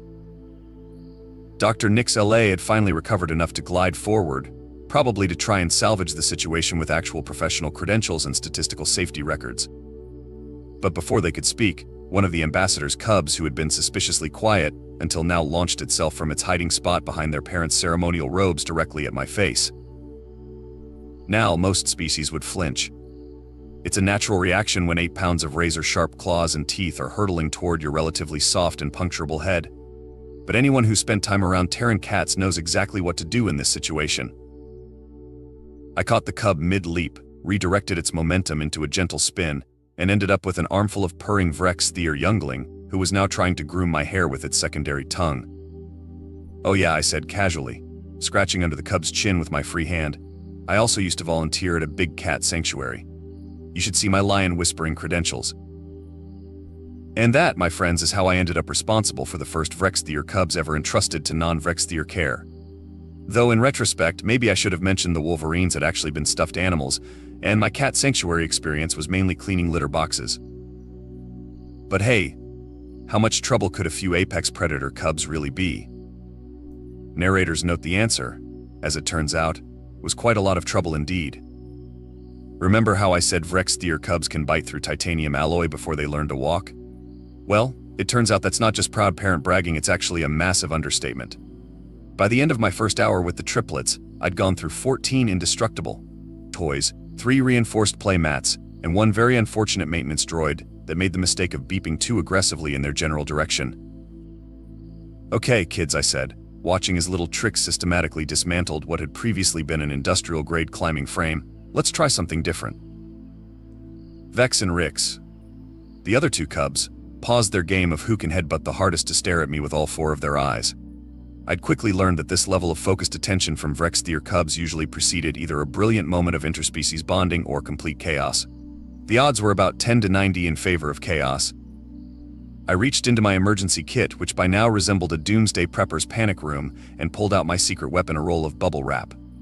The cub's head frills perked up immediately. "Now I know what you're thinking," I said, slowly unrolling the precious cargo. "This looks suspiciously like that boring force field material your parent wrapped around your transport pod. But watch this." I popped 1 bubble. The reaction was instantaneous. All 3 cubs froze, their sensory whiskers vibrating at what I'm pretty sure was the exact frequency of pure joy. Their secondary mouths dropped open in perfect synchronized amazement. Yeah, I grinned, popping another bubble. That's right. Each one makes its own unique sound. It's like a puzzle and a snack wrapper combined. Of course, that's when Ambassador Krill decided to make their surprise inspection visit. They burst through the door in full diplomatic regalia, probably expecting to catch me failing miserably at handling their precious offspring. Instead, they found their cubs sitting in a circle, taking turns carefully popping bubbles with their claws while I taught them how to make different pitch sounds by varying the pressure. We'd even worked out the first few notes of Twinkle, Twinkle, Little Star. Though our version sounded more like a garbage compactor having an existential crisis. The ambassador's mandibles did that weird twitchy thing again. What exactly are you doing with my cubs? Teaching them the basics of acoustic physics through interactive play, I replied smoothly. Thank you, 3 years of working in retail, I could now BS with the best of them. It helps develop fine motor control and promotes cooperative learning behaviors. I carefully didn't mention that I'd discovered this technique by accident when I was unpacking some new equipment, and the cubs went absolutely bonkers over the sound. Sometimes the best teaching moments come from happy accidents and mild property damage. And this is safe. They eyed the bubble wrap suspiciously, probably trying to calculate its tensile strength and toxicity levels. Completely harmless, I assured them. Though I should warn you, they might try to recreate the popping sounds at home by crushing your furniture. But hey, at least they're not eating it anymore, right? That's when Little Vex decided to demonstrate their new skill by performing a perfect rendition of what I'm pretty sure was the Vrextheer national anthem in bubble wrap pops. The ambassador's secondary mouth dropped open in what I hoped was impressed surprise rather than horrified rage. That's actually the traditional hatchling's first hunt melody, they said weakly. How did they? Oh, you know how it is, I waved casually. Kids pick up everything. Yesterday they learned about gravitational constants by watching me chase down a floating Jovian infant who got too excited about their lunch. Did you know that if you combine anti-grav diapers with pureed quantum carrots, you can break at least 3 laws of physics? The ambassador made a sound that might have been a laugh, if laughs could sound like someone strangling a saxophone. You are. Not what I expected, Caretaker Maxwell. Thanks. I think I was about to elaborate when the station's lights flickered ominously. The cubs, naturally, took this as a signal to begin their favorite game, Let's All Pounce on Parker at Once. As I went down under a pile of happily chirping apex predator babies, I caught sight of Dr. Nix LA in the doorway, their eye stalks all pointing in different directions, never a good sign. Parker, they said in that too calm voice that meant something had gone terribly wrong, we may have a slight situation developing. And that's when the real fun began. Remember, kids, always keep extra bubble wrap in your emergency kit. You never know when you'll need to entertain a group of alien cubs during what's about to become the most interesting shift of your career. You know that moment when everything goes wrong at once, and you realize all your jokes about being prepared for anything are about to be put to the test? Yeah, this was that moment. The station's lights didn't just flicker this time, they died completely, leaving us in the eerie red glow of emergency lighting. The gentle hum of environmental systems, that background noise you never notice until it's gone, faded into silence. And because the universe has a sense of humor, this happened right as Ambassador Krill was leaving for the biggest diplomatic summit of the cycle. The backup systems will engage momentarily, Dr. Nix LA assured everyone, their eye stalks swiveling independently to monitor all corners of the room. Though I noticed they were slowly backing away from the door, which was never a good sign. They were right about the backup systems engaging. They were wrong about it helping. The ventilation kicked in with a wheeze that sounded like a chain-smoking elephant trying to play a kazoo. The air that began circulating had a distinctly wrong quality to it, not immediately dangerous, but definitely not the carefully maintained atmospheric mix our various species needed. I watched as the environmental readout on my wrist display, standard issue for all caregivers dealing with multi-species children, began showing numbers that made absolutely no sense. The temperature was fluctuating wildly, humidity was doing things that defied several laws of physics, and the atmospheric composition was starting to resemble a bad day on Venus. This is suboptimal, I said, using what Dr. Nix LA called my suspiciously calm human voice. The Vrextheer cubs, who had been contentedly shredding their 15th set of unbreakable toys, suddenly went still. Their sensory whiskers began vibrating in that way that meant they were picking up something the rest of us couldn't yet detect. Given that Vrextheer evolved as apex predators on a death world that made Australia look like a petting zoo, this was concerning. The summit chamber ambassador Krill's voice crackled through the emergency comm system. Appears to be sealed, with all of us inside it. By all of us, they meant every adult Vrex Theer on the station, along with about 24 other species diplomatic representatives, which explained why the Cubs' whiskers were doing their best impression of seismographs during an earthquake. They could sense their parents' growing anxiety. The environmental systems in the summit chamber are struggling, the ambassador continued, their voice carrying that special tone that meant I'm trying very hard not to panic but seriously considering it as an option. That's when I noticed the temperature was dropping. Not in the gentle someone left the window open way, but in the who ordered liquid nitrogen for breakfast way. The Cubs huddled closer together, their scales beginning to dull, a sure sign they were getting too cold. Dr. Nix LA's eye stalks all curved into what I recognized as their were completely screwed position. The emergency shelter is 3 levels down, they said, but with the lifts non-functional and the main corridors potentially compromised. I looked at my charges: 3 Vrex Theer Cubs, 2 Jovian gas floaters gently bobbing near the ceiling, a clutch of Martian crystal crawler eggs that were starting to pulse worryingly, and various other assorted alien younglings who all had very specific environmental needs that were rapidly not being met. Right, I said, reaching for my emergency kit. Time for Plan H. Plan H, Dr. Nix LA's eye stalks straightened in confusion. Yeah, you know Plan Human. I started pulling out supplies: emergency thermal blankets, portable atmosphere generators, and yes, more bubble wrap. Because when all else fails, you can count on humans to come up with a completely ridiculous plan that has no business working but somehow does anyway. The Cubs perked up as I pulled out the bubble wrap, probably hoping for another music lesson. Sorry kids, this time it was for insulation. Though I had to admit, the popping sounds might come in handy for keeping everyone calm during what was about to become the galaxy's most unusual evacuation. Dr. Nix LA, I said, wrapping the crystal crawler eggs in thermal blankets while simultaneously using my foot to prevent Trix from eating a piece of the now failing environmental control panel. I'm going to need you to trust me on this one. All 6 of their eye stalks focused on me with laser intensity. The last time you said that, we ended up with a zero-gravity ballet performance by the Plutonian Slug Tots. Hey, they won first prize in the station's talent show, didn't they? I grinned, already mentally plotting our route to the emergency shelter. Besides, this time will be much more interesting. We're about to attempt something that's either going to be a brilliant display of human ingenuity or the galaxy's most memorable daycare disaster. The lights flickered again, and the temperature dropped another few degrees. The Cubs huddled closer to me, their scales now a concerning shade of gray. When you say interesting, Dr. Nix LA began, I mean, we're about to find out exactly why humans are considered either the galaxy's best or craziest babysitters. I hoisted my emergency kit onto my shoulder and scooped up the nearest cub. Now, who's ready for an adventure? The answering chorus of chirps, whistles, and what might have been either excited squeals or warning sirens, it's hard to tell, with Jovian gas floaters, suggested that at least some of our charges were up for it. The rest were probably just looking forward to the chaos that inevitably followed human emergency planning. And chaos, my friends, was about to become our best friend. Because when you're responsible for a dozen alien kids with wildly different biological needs, and everything that could go wrong has gone wrong, sometimes the only solution is to embrace the madness and hope your species' reputation for pulling off the impossible holds true for just one more day. Spoiler alert, it did. Though I'm still not sure how we're going to explain the thing with the maintenance droid and the makeshift petting zoo to station management. Listen, I've had some interesting days as a daycare worker. There was the time we had to convince a baby Neptunian cloud whale that the station's plasma conduits weren't food. Or that memorable afternoon when a Martian crystal crawler decided to metamorphose a day early and we all learned that soundproof rooms aren't necessarily crystalline psychic resonance proof. But leading a parade of alien children through failing station corridors while juggling environmental needs that contradicted several laws of physics, that was definitely going in my top 5.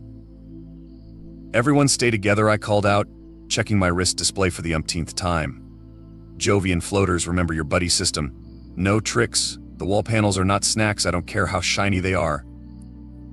Dr. Nix LA glided alongside me, all 6 eye stalks swiveling in different directions like the world's most anxious surveillance system.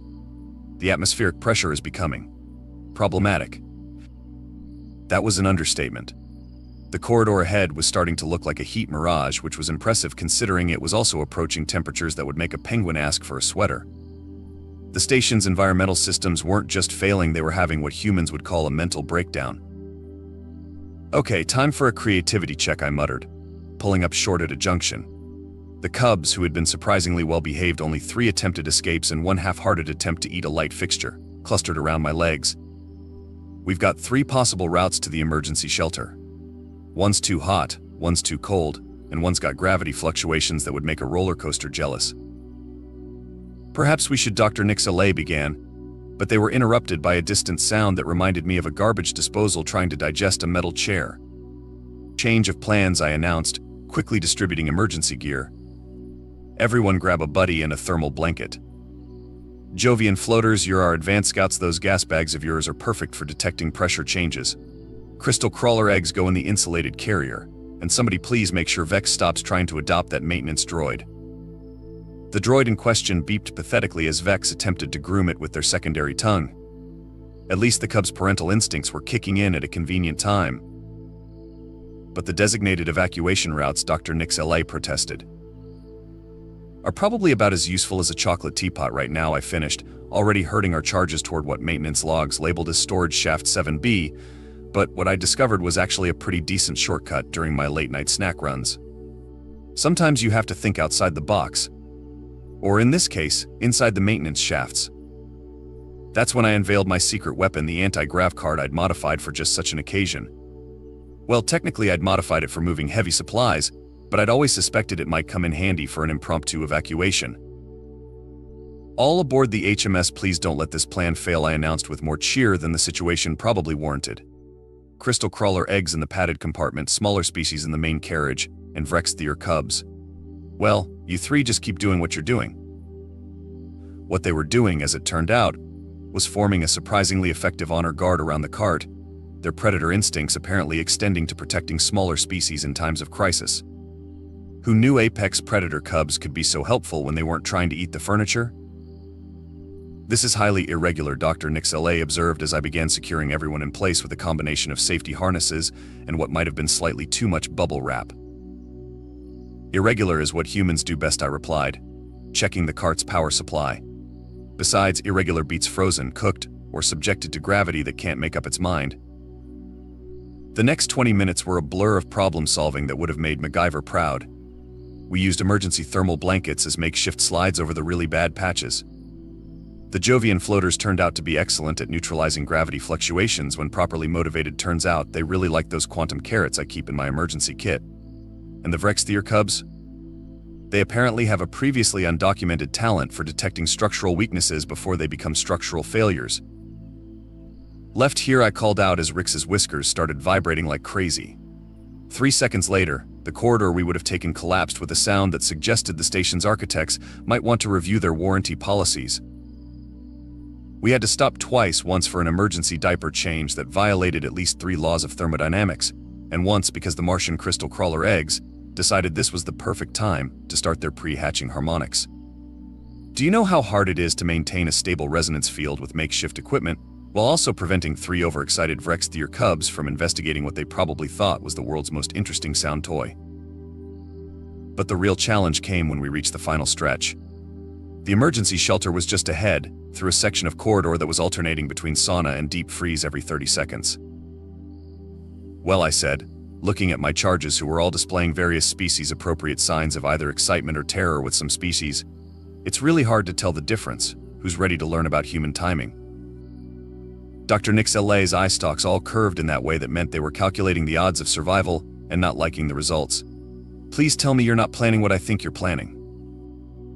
I grinned, pulling out my last emergency thermal blanket and what was definitely not supposed to be a repurposed plasma conduit regulator. Doctor, let me introduce you to a time-honored human tradition, the running grid ball play. As I started explaining my plan, I could have sworn I heard the station itself groan in anticipation. Or maybe that was just another environmental system giving up the ghost. Either way, we were about to give the station security cameras footage that would probably end up in both the How Not to Handle Emergencies training videos and the Why Humans Are Terrifying orientation package for new diplomatic staff. The best part? This wasn't even the craziest part of our day. That was still coming up. But hey, at least the cubs were having fun. Though I'm pretty sure teaching them to use their natural electromagnetic field generation abilities to help power makeshift environmental shields wasn't in my job description. Then again, neither was turning an emergency evacuation into an impromptu physics lesson, but sometimes you have to multitask. Here's the thing about emergency shelters: they're great in theory, but they tend to forget that emergency doesn't always mean exactly the kind of emergency we planned for. When we finally reached the shelter's entrance, I discovered two very important facts. First, the environmental controls were stuck in what the display helpfully described as default mode, which I'm pretty sure was computer speak for good luck dealing with this mess. Second, the backup power system was being about as cooperative as a cat at bath time. Well, I said, staring at the control panel that was blinking in what I chose to interpret as a mocking manner, this is less than ideal.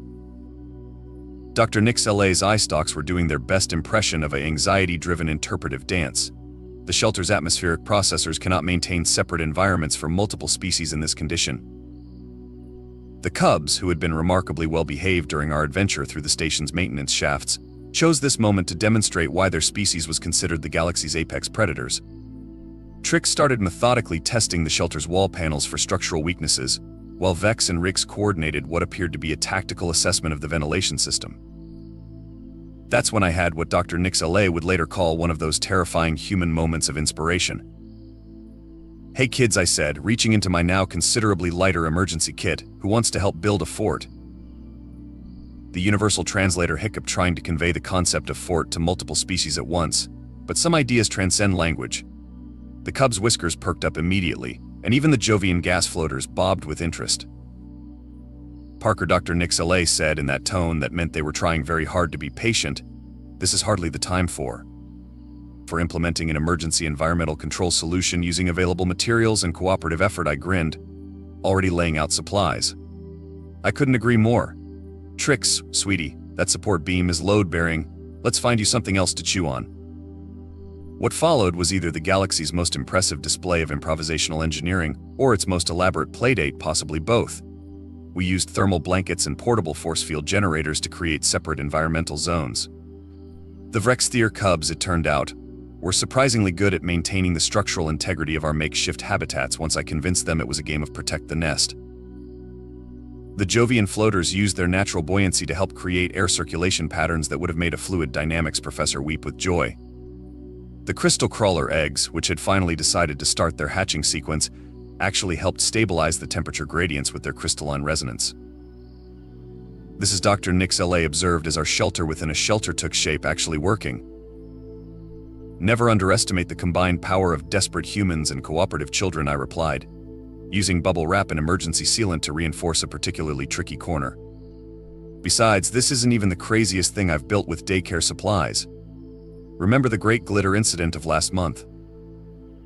We had unanimously agreed never to speak of that again. The real breakthrough came when little Rix, who had been watching me jury rig a pressure regulator, suddenly chittered in what I recognized as their 'I have an idea' sound. Before anyone could react, they had gathered their siblings and positioned them around the main environmental control unit. Of course I snapped my fingers, probably a bit too enthusiastically given how it made the Martian crystal crawlers vibrate. Vrexthier natural electromagnetic field generation. Dr. Nix LA, remember how the cubs were affecting the maintenance droid's circuits earlier? All 6 eye stalks widened in comprehension. "You can't possibly mean to use the cubs' natural abilities to help stabilize the shelter's power systems?" "That's exactly what I mean." I knelt down to eye level with the cubs. "What do you say, kids? Want to help save the day?" Their answer was to immediately begin generating an electromagnetic field that made my hair stand on end and the shelter's systems light up like a Christmas tree, having an existential crisis. Careful with the harmonics, I coached, watching the power reading stabilize. "That's it, just like the bubble wrap music. Nice and steady." The next few minutes were a blur of adjustments, improvisations, and what might have technically been several violations of physics as we understood it. The crystal crawler eggs hatched at exactly the right moment to create a resonance pattern that helped stabilize the cub's electromagnetic field. The Jovian floaters instinctively positioned themselves to optimize air circulation. Even the maintenance droid Vex had adopted got in on the act, its partially rewired systems somehow contributing to our jerry-rigged environmental controls. Parker, Dr. Nix LA said quietly as we watched our various charges work together in what could only be described as a symphony of cooperative chaos. "I believe you may have accidentally invented a new form of xenotechnology." Nah, I waved dismissively, even as I made a mental note to write this up for the Xenopediatrics journal later. This is just classic human emergency improvisation combined with good old-fashioned teamwork. Speaking of which, the shelter's main display, which had been showing various alert messages in at least 12 different languages, suddenly cleared. The power reading stabilized. The environmental controls stopped their impression of a malfunctioning disco and settled into a steady hum. And that's when the shelter's door chimed, announcing the arrival of some very worried alien parents who were about to discover their children had just helped save the day through the power of cooperative fort building. So I said to the cubs, who were looking entirely too pleased with themselves, who's ready to show their parents what they learned about emergency management and environmental engineering? The answering chorus of happy chirps was probably audible 3 decks away, though that might have been because they had figured out how to amplify their vocalizations using the shelter's acoustic systems. Who says you can't combine childcare with advanced xenotechnology? Fun fact, trying to explain to a room full of diplomatic representatives how their children helped save the day through the power of fort building and improvisational engineering is exactly as challenging as it sounds. Especially when half your audience consists of apex predators who are still trying to process the fact that their cubs learned to play musical bubble wrap. So you see, I concluded, standing before the hastily convened emergency session of the station's diplomatic council, the environmental crisis actually provided an unexpected opportunity for practical education in xenobiology, cooperative problem solving, and emergency management. Ambassador Krill's mandibles were doing that thing again, but this time I was pretty sure it was amusement. Probably. I mean, they hadn't eaten me yet, which I took as a positive sign. You turned an emergency evacuation, they said slowly, into a teaching opportunity. Well, technically the kids turned it into a teaching opportunity. I just provided the bubble wrap and refused to panic. I shrugged. Sometimes the best lessons happen when everything goes wrong in exactly the right way. The council chamber erupted in what I chose to interpret as positive chaos. The Jovian representatives were releasing pleased pheromones that made everyone's hair stand on end. The Martian delegation was resonating at their species equivalent of enthusiastic applause. And the Vrextheer. Well, they were doing something with their secondary mouths that looked either very approving or deeply threatening. Furthermore, Dr.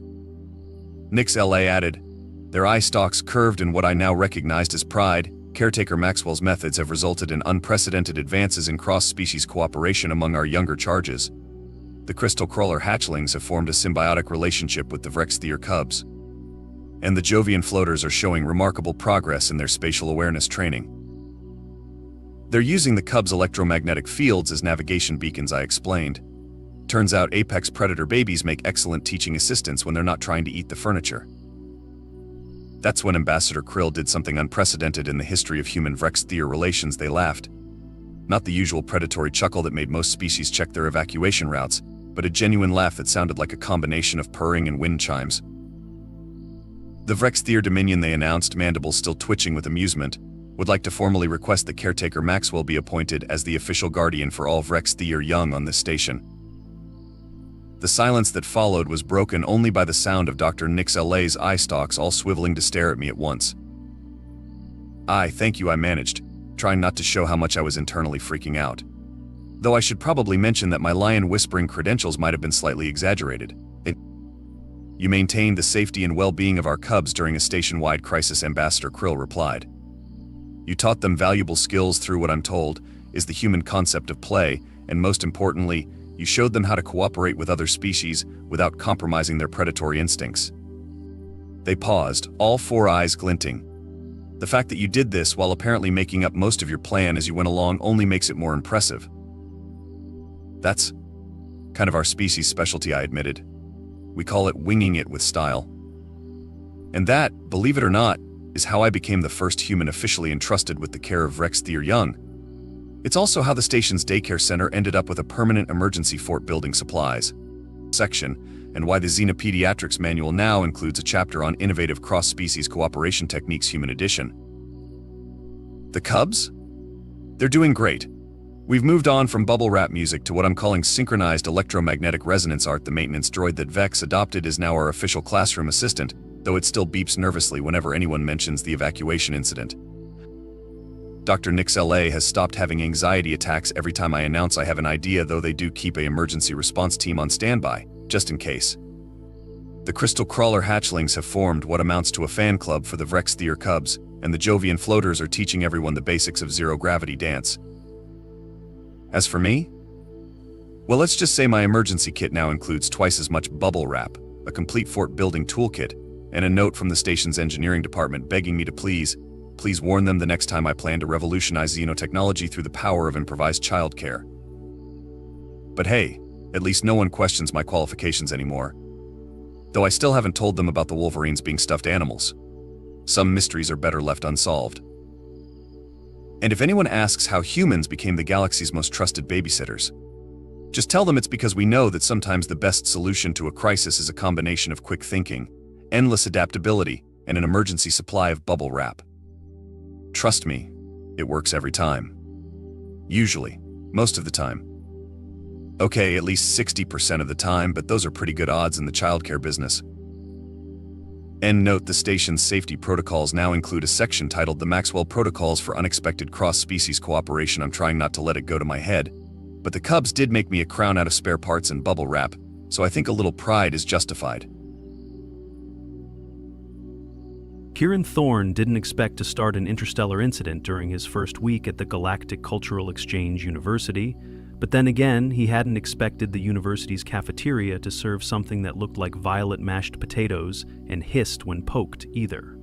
He stood in the middle of the common room of Dorm Unit 12, clutching a wriggling carrier in his arms, while a dozen alien eyes, some stalked, some faceted, some surprisingly human, stared at him in absolute horror.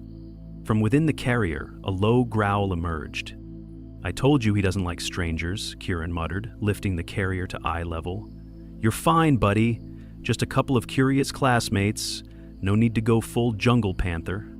A rounded, translucent being named Velor recoiled, its gelatinous surface rippling violently. "That is not a containment unit. That is inadequate. The predator is alert. Why would you bring such a being into a dormitory unrestrained?" Kieran set the carrier down gently, opened the mesh lid, and reached inside. A striped orange paw slapped his hand. Yeah, I get it, you're the boss." Then he pulled out the cat. It was an average-sized domestic feline, tail twitching, ears tilted slightly back, and eyes glaring with the disdain only a cat could muster. The aliens gasped. "He's not a predator," Kieran said, cradling the cat under its front legs as it dangled. "This is Diesel. He is a house cat. He sleeps on my bed." Silence. Then panic. A tall, insectile being named Herox flared its winged limbs and backed into a wall. "You allow that? That? Apex carnivore to share your resting space? That creature is designed to silence prey without warning. It has retractable claws and forward-facing eyes. It is a hunter." "He purrs when you scratch under his chin," Kieran replied. "He also refuses to eat anything that isn't shaped like a fish or chicken nugget." A flat-bodied creature named Skeen unrolled from the ceiling duct and dropped onto the floor with a wet slop. "You sleep near it voluntarily? While unconscious? You surrender your vulnerability to a predator?" He curls up behind my knees. It's nice, warm. Herox's exoskeleton audibly creaked. "Does it not attack?" "Only if I move too fast during belly rubs." Diesel leapt from Kieran's arms and strutted across the floor like he owned the universe. The crowd parted, terrified. He sniffed a small, rodent-sized being named Triv, who immediately fainted. Kieran knelt to check on Triv, who was breathing, just overwhelmed. Okay, maybe I should have introduced him more gently. "You brought a predator into a peaceful interspecies enclave," Velor bellowed. "I brought a pet cat," Kieran stood up. "Back on Earth, millions of people have them. We've domesticated them for thousands of years." "That creature is not domesticated," Skeen shrieked, eyeing Diesel as he began sharpening his claws on the corner of a low table support leg. "It is performing a territorial display." Kieran picked Diesel up again. "He's also neutered." No one seemed reassured by that. By the time the dorm supervisor, a fuzzy, blue-skinned being named Growlithe, arrived, half the students had barricaded themselves behind furniture, and Diesel had eaten a piece of synthetic fish from someone's tray. Growlithe's domed eyes blinked slowly. "Thorne. What is this?" "This is Diesel. He's my ESA, emotional support animal. cleared by Interspecies Health Regulations, Section 12, Clause 5. You brought a terrestrial predator into shared housing? He's a cat. Gorillith looked at Diesel. Diesel yawned, showing all his teeth. Growlithe sighed. You will attend a cultural acclamation hearing at midday. Do not let him out of your room again until then. Yes, sir. Diesel flicked his tail in what Kieran assumed was a gesture of smug victory. Back in his quarters, Kieran set Diesel on the bed and slumped into the desk chair. Diesel immediately curled into a loaf beside his pillow and began grooming his paw with complete indifference to the diplomatic chaos he'd caused. You know, Kieran said, looking over, we're not making a great first impression. Diesel sneezed. The hearing was held in a circular room with hovering platforms for various species.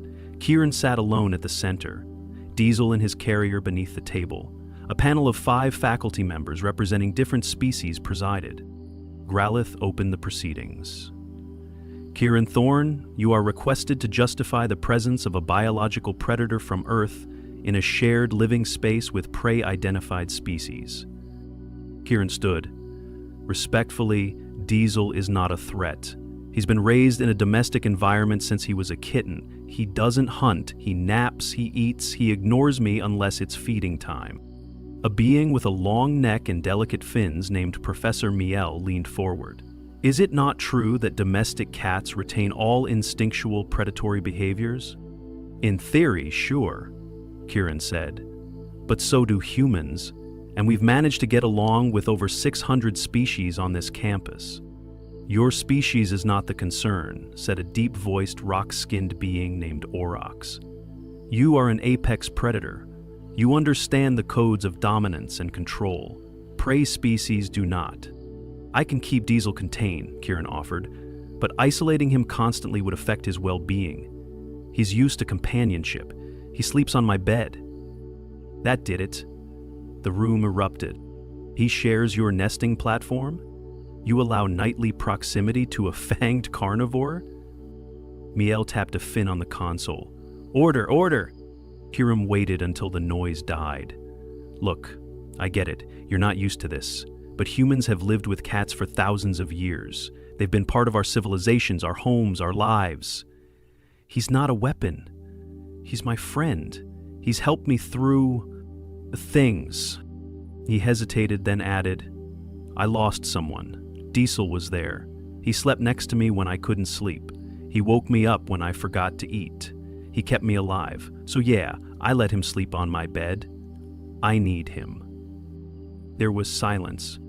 Then a small voice from the back, May I see him? It was Triv, the fainting, rodent-like student, now standing with a tremble. Kieran looked to the panel. Growlithe nodded. He knelt and opened the carrier. Diesel blinked lazily and stepped out, tail up. Kieran kept a hand on his back. Triv approached, slowly. Diesel sniffed the air, then sat, beginning to groom a hind leg. Triv inched closer, then stopped. May I touch him? You can try, but he's picky. Triv extended a tiny paw. Diesel stared at it for a long moment, then leaned forward and licked it once. Triv made a squeaking noise and dropped to sit cross-legged on the floor, stunned. Diesel climbed into his lap. The room gasped. Kieran smiled. Told you, he's not so bad. Professor Miel leaned back. Perhaps a monitored integration trial is acceptable. Growlithe nodded. Agreed. Kieran Thorne, Diesel's access to common spaces will be restricted to designated hours and under supervision. Do you accept these terms?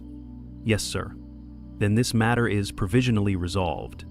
As Kieran carried Diesel back to his room, Triv followed him, still wide-eyed. Does he do that often? Choose people? Sometimes. When he likes someone. I have never been liked by a predator before. Kieran laughed. Welcome to Earth culture. That night, Diesel curled up behind Kieran's knees as usual. Kieran stared up at the ceiling, wondering how many more surprises this place had in store. But for now, Diesel was purring, and the galaxy hadn't exploded. Yet, The next morning, Kieran woke up to find Diesel standing on his chest, staring directly into his face like a disapproving landlord. "You need something?" Kieran croaked, voice hoarse from sleep. The Diesel blinked once, tail flicking.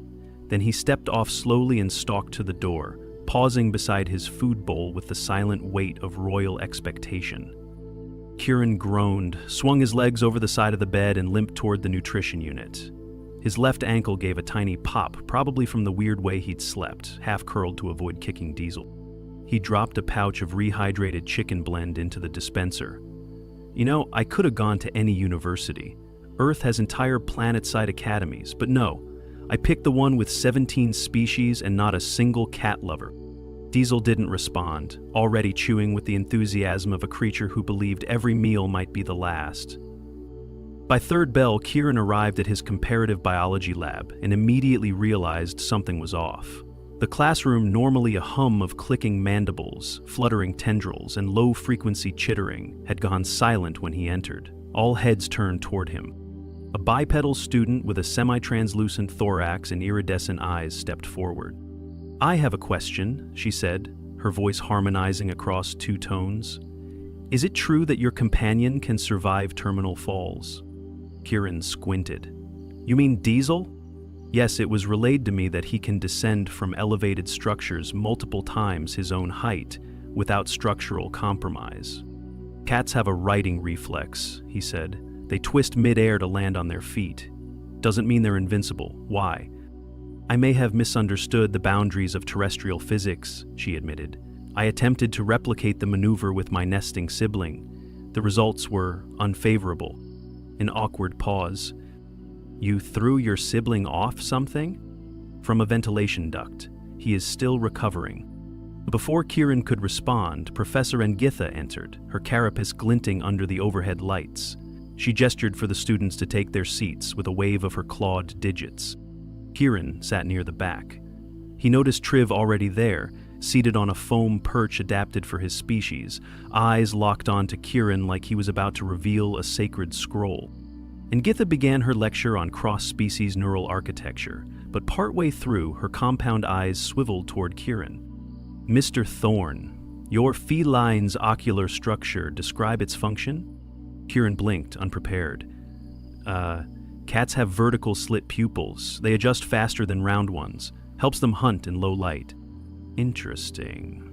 And the tapetum lucidum?" "A reflective layer behind the retina. It bounces light back through the photoreceptors, gives them better night vision, makes their eyes glow in the dark." A clicking sound spread through the students. "He carries biological night vision," murmured a student with spiraled antennae. "Would he be capable of stealth termination in low-visibility environments?" asked another with layered scales. "No," Kieran said. "He's terrified of ceiling fans." Engitha tilted her head. "Yet he is a predator. He mostly attacks my socks." After class, Triv followed Kieran down the corridor. His tiny legs moved quickly to keep pace. "I have questions," he said. "Of course you do. May I observe Diesel's feeding behavior?" "You mean watch him eat?" "Yes, and perhaps his grooming rituals. I've begun a thesis." Kieran sighed. "Fine. But if he scratches you, I'm not writing the incident report." That afternoon, Triv arrived at Kieran's room carrying a small tablet and a container of something that smelled like steamed mushrooms. He perched on the edge of the desk while Diesel lay sprawled across the pillow, completely uninterested in company. Triv began taking notes. "He appears to be in torpor," he said. "He's napping." "Does he do this frequently?" "Yes." "And then what happens?" "Then he wakes up. Sometimes he attacks my feet." Triv recorded this with alarming seriousness. Fascinating. Diesel opened one eye, tracked Triv for a few seconds, then yawned, and resumed his nap. Triv crept closer and extended a tentative paw toward Diesel's tail. "I wouldn't." Diesel's paw shot out and batted Triv's wrist gently, claws sheathed. Triv fell backward off the desk in surprise. Kieran leaned over. "You okay?" "I believe I have been accepted into his social circle." "Sure, let's go with that." By the evening cycle, a soft chime on Kieran's door signaled another visitor. He opened it to find Skeen, the flat-bodied student who had previously tried to hide in the ceiling duct. "I have brought tribute," Skeen announced, holding out a small sachet of dried fish flakes. "It is my attempt at reconciliation. You want to feed him? I wish to observe, from a safe distance, through a barrier, perhaps." Kieran took the sachet and stepped aside. Diesel was now perched on the windowsill, watching light patterns ripple across the dome shielding. Skeen flattened himself against the far wall, pseudopods tucked close. Does he know I am here? Probably. He just doesn't care. Kieran poured the flakes into a dish and set it near the bed. Diesel patted over, gave it a cursory sniff, then began eating. Skeen stared. There is no ritual, no pack hierarchy, no display of dominance. He just eats. I don't understand. Such a creature would rule my homeworld. Diesel rules this room, Kieran admitted. I just pay rent. An hour later, a fourth-year student named Ulan arrived. He was tall, plant-based, and emitted a faint, minty aroma. Without greeting, he stepped inside, holding a spherical device. I heard your feline can detect seismic activity before it registers on standard sensors. Kieran stared. Where are you all hearing this stuff? There is a student forum. His reputation is growing. Some believe he is an oracle. He knocked a water glass off my nightstand. That's it. May I test his response to harmonic tremors? Diesel, now lounging belly up on the rug, sneezed. Ulan activated the device. It emitted a low pulse. Diesel rolled over and stared at it, unimpressed. Then he stood, walked over, and sat directly on top of it. Ulan looked stunned. He is suppressing the anomaly. No, he just likes warm things. I must reevaluate my entire thesis. By nightfall, Kieran had fielded 4 more visitors and was seriously considering putting up a sign. Diesel had received offerings of synthetic feathers, a laser pointer shaped like a beetle, and a miniature hammock that he immediately rejected. Triv remained, now curled up on a folded towel near the base of the bed, scribbling notes with a stylus. You know this is weird, right? Kieran said, brushing his teeth. Extremely. Okay, as long as we agree. Diesel jumped onto the bed and began kneading the blanket. Triv watched closely. What is this behavior? It's called making biscuits. He's constructing food? No, he's just being a cat. I don't understand him. Neither do I. Kieran turned off the light. Diesel settled behind his knees. From the towel, Triv whispered, "Do you think he would allow me to sleep closer?" "You can try." There was a pause. Then the quiet sound of paws padding across the floor. Diesel sniffed Triv once, then climbed onto his back and curled there like a scarf. Triv didn't move. "I am honored beyond comprehension," he whispered. Kieran smiled in the dark. Welcome to the Pride. The next cycle began with a floor-wide alert. Kieran had just finished a protein bar shaped like a hexagonal prism and was brushing crumbs off his shirt when a pulsing green notification blinked across his room's wall display. He tapped it with a grimace, half expecting another diplomatic inquiry about Diesel's aura of menace. Instead, it was a hygiene breach report. Unit 12's ventilation system had registered organic particulate anomalies, traced to a specific room. His. He turned. Diesel was mid-roll on the carpet, flinging tufts of fur into the air like a snow globe in a centrifuge. Oh, come on. Within 15 minutes, a sanitation drone hovered outside his door, accompanied by a staff member from facilities, a pale, amphibious creature with translucent skin and no discernible neck. I'm required to verify the domestic contamination, the staffer said, peering past Kieran. Kieran stepped aside, gesturing at Diesel, who had now perched atop the desk and was licking one leg while shedding fur at a visible rate. I offered to vacuum. The shedding exceeds acceptable density coefficients for shared atmospheric systems, the staffer replied. This unit is now flagged for mandatory particulate suppression. So what, you're going to seal it? We will install a microfiltration barrier around the perimeter. You may enter and exit. The feline may not. Diesel sneezed, leapt from the desk, and batted at the hovering drone with one paw. The staffer recoiled. It recognizes electronic devices as prey? No, he just hates buzzing. We will return with containment mesh. The drone beeped twice and zipped away. Kieran closed the door behind them and turned to Diesel, who now occupied the center of his pillow like a smug monument. Well, you've been officially declared a biohazard. Congratulations. Diesel rolled onto his back and stretched. By late midday, the mesh had been installed, a faintly shimmering field across his doorway that filtered air and particles but posed no resistance to solid matter. Diesel, apparently unbothered, tested it once with a paw and then ignored it entirely. Triv arrived not long after, holding a stack of data slates and a small container of dried fruit. They've assigned a secondary air processor to this unit, he said, setting his things down. Your cat is now responsible for a 10% increase in our energy allocation. He's never satisfied unless he's changing global infrastructure. Triv set down the fruit. I brought this for you. I wasn't sure if humans snack during stress-induced containment events. They do, thanks. Triv hesitated. I also wanted to ask you something. May I collect a fur sample? Kieran raised an eyebrow. For what? There's a theory circulating that Diesel's fur contains allergenic compounds, potent enough to disable a Varnathi's respiratory node. Kieran sighed. You're going to find out it's just dander. Still, for science. Fine, use the brush. Triv retrieved the soft-bristled grooming tool from the shelf with reverence, then approached Diesel cautiously.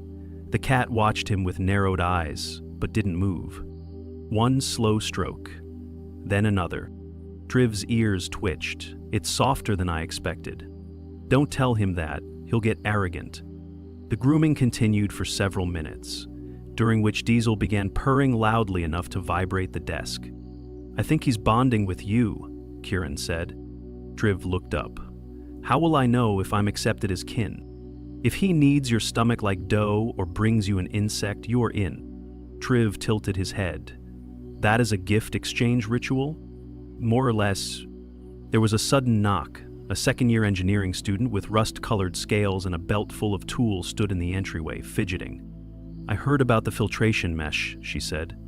I designed an airflow optimization module for enclosed habitats. I thought maybe your cat could help me test diffusion variables. Kieran stared. You want my cat to test your ductwork? Yes, his fur dispersion could be mapped across vector currents. If we introduce trace dye particles to the shedding, we might visualize airflow in real time. Diesel yawned. Fine, Kieran said, but he's not going into any ducts. An hour later, Diesel sat beneath a ventilation intake while the student released a harmless vapor laced with color-reactive particles. As Diesel groomed himself and casually shed, the room's air currents lit up in soft blue swirls, tracing eddies and turbulence patterns. The student gasped. I've never seen such a naturally ideal particulate source. Kieran folded his arms. He's not a machine. No, she said, he's a miracle. Diesel sneezed again. By dusk, the novelty had reached campus security. A large armored being with a single optical sensor and a badge reading Director of Safety arrived at Kieran's door. The creature has triggered 3 non-compliance alerts in shared zones, he said, holding up a tablet. These include unauthorized interception of food trays, occupation of restricted perches, and tail contact with a sensitive panel in the hydroponics bay. He got out? Apparently by crawling through a warmth vent. Kieran looked down. Diesel was curled on the bed, eyes closed. He's back now, Kieran said. He probably just followed the smell of shrimp paste. The hydroponics team believes the tail contact initiated a pH fluctuation in the root substrate. Is that dangerous? No. The tomatoes are now unusually sweet. Diesel twitched, then rolled onto his side. The officer stared. You are aware this is deeply irregular. Believe me, I didn't plan any of it. The officer exhaled through a vent in his shoulder. I am recommending an official classification, Companion Presence of Unpredictable Impact, CP. Kieran blinked. You're giving him a designation? It's the only way to document these incidents without triggering disciplinary protocol. Diesel stretched and promptly fell off the bed. The officer made a low, humming sound. He appears uninjured. His pride might be. The following day, Kieran was summoned to the Interdisciplinary Ethics Forum. This time, the panel wasn't about safety or biology. It was about influence. "Mr. Thorne," said the chair, a tall, crystalline being who refracted light in subtle rainbows, "your feline companion has inadvertently disrupted 5 separate academic departments, inspired 3 research grants, and now features prominently in 2 art installations. I didn't ask for any of that. We understand. But the question before us is this: should non-sapient Earth species be subject to cultural impact reviews the same as artificial intelligences?" Kieran rubbed his temples. He's a cat. He sleeps 18 hours a day. Yet his presence has altered social dynamics, educational focus, and even local cuisine. Do you deny this? "No, I'm just trying to pass my classes." A long pause. Then the chair spoke again. "We have reviewed your record. You're a solid student. You've submitted all forms on time, and, remarkably, your companion meets all health and safety requirements, despite his behavior. So, we will not require his removal. However, you may be approached by students and faculty for observational access. You may decline at will. Thank you. And as a final note, the University Cafe has requested your permission to name a beverage after him." Kieran blinked. "What kind of beverage?" "A warm infusion with milk foam and cinnamon. They're calling it the Diesel Curl." Kieran laughed. "Sure, just don't tell him. It'll go to his head." Later that evening, Kieran sat on the bed, watching Diesel chase a holographic red dot projected by Triv's new toy. The little rodent-like student was giggling softly, and Diesel, despite his usual aloofness, seemed to be enjoying himself. "You know," Triv said, "I still don't fully understand how humans live with predators, but I think I'm starting to understand why." Kieran leaned back against the wall. "It's not about logic, it's about trust. You share a space with something that could theoretically hurt you, but it doesn't. It chooses not to, and in return, you give it a home. Mutual vulnerability." "Exactly." Diesel pounced, missed the dot, and sprawled across the floor with a grunt. Triv laughed again. "He's not very coordinated." "No, but he's family." Diesel blinked up at them, tail swishing.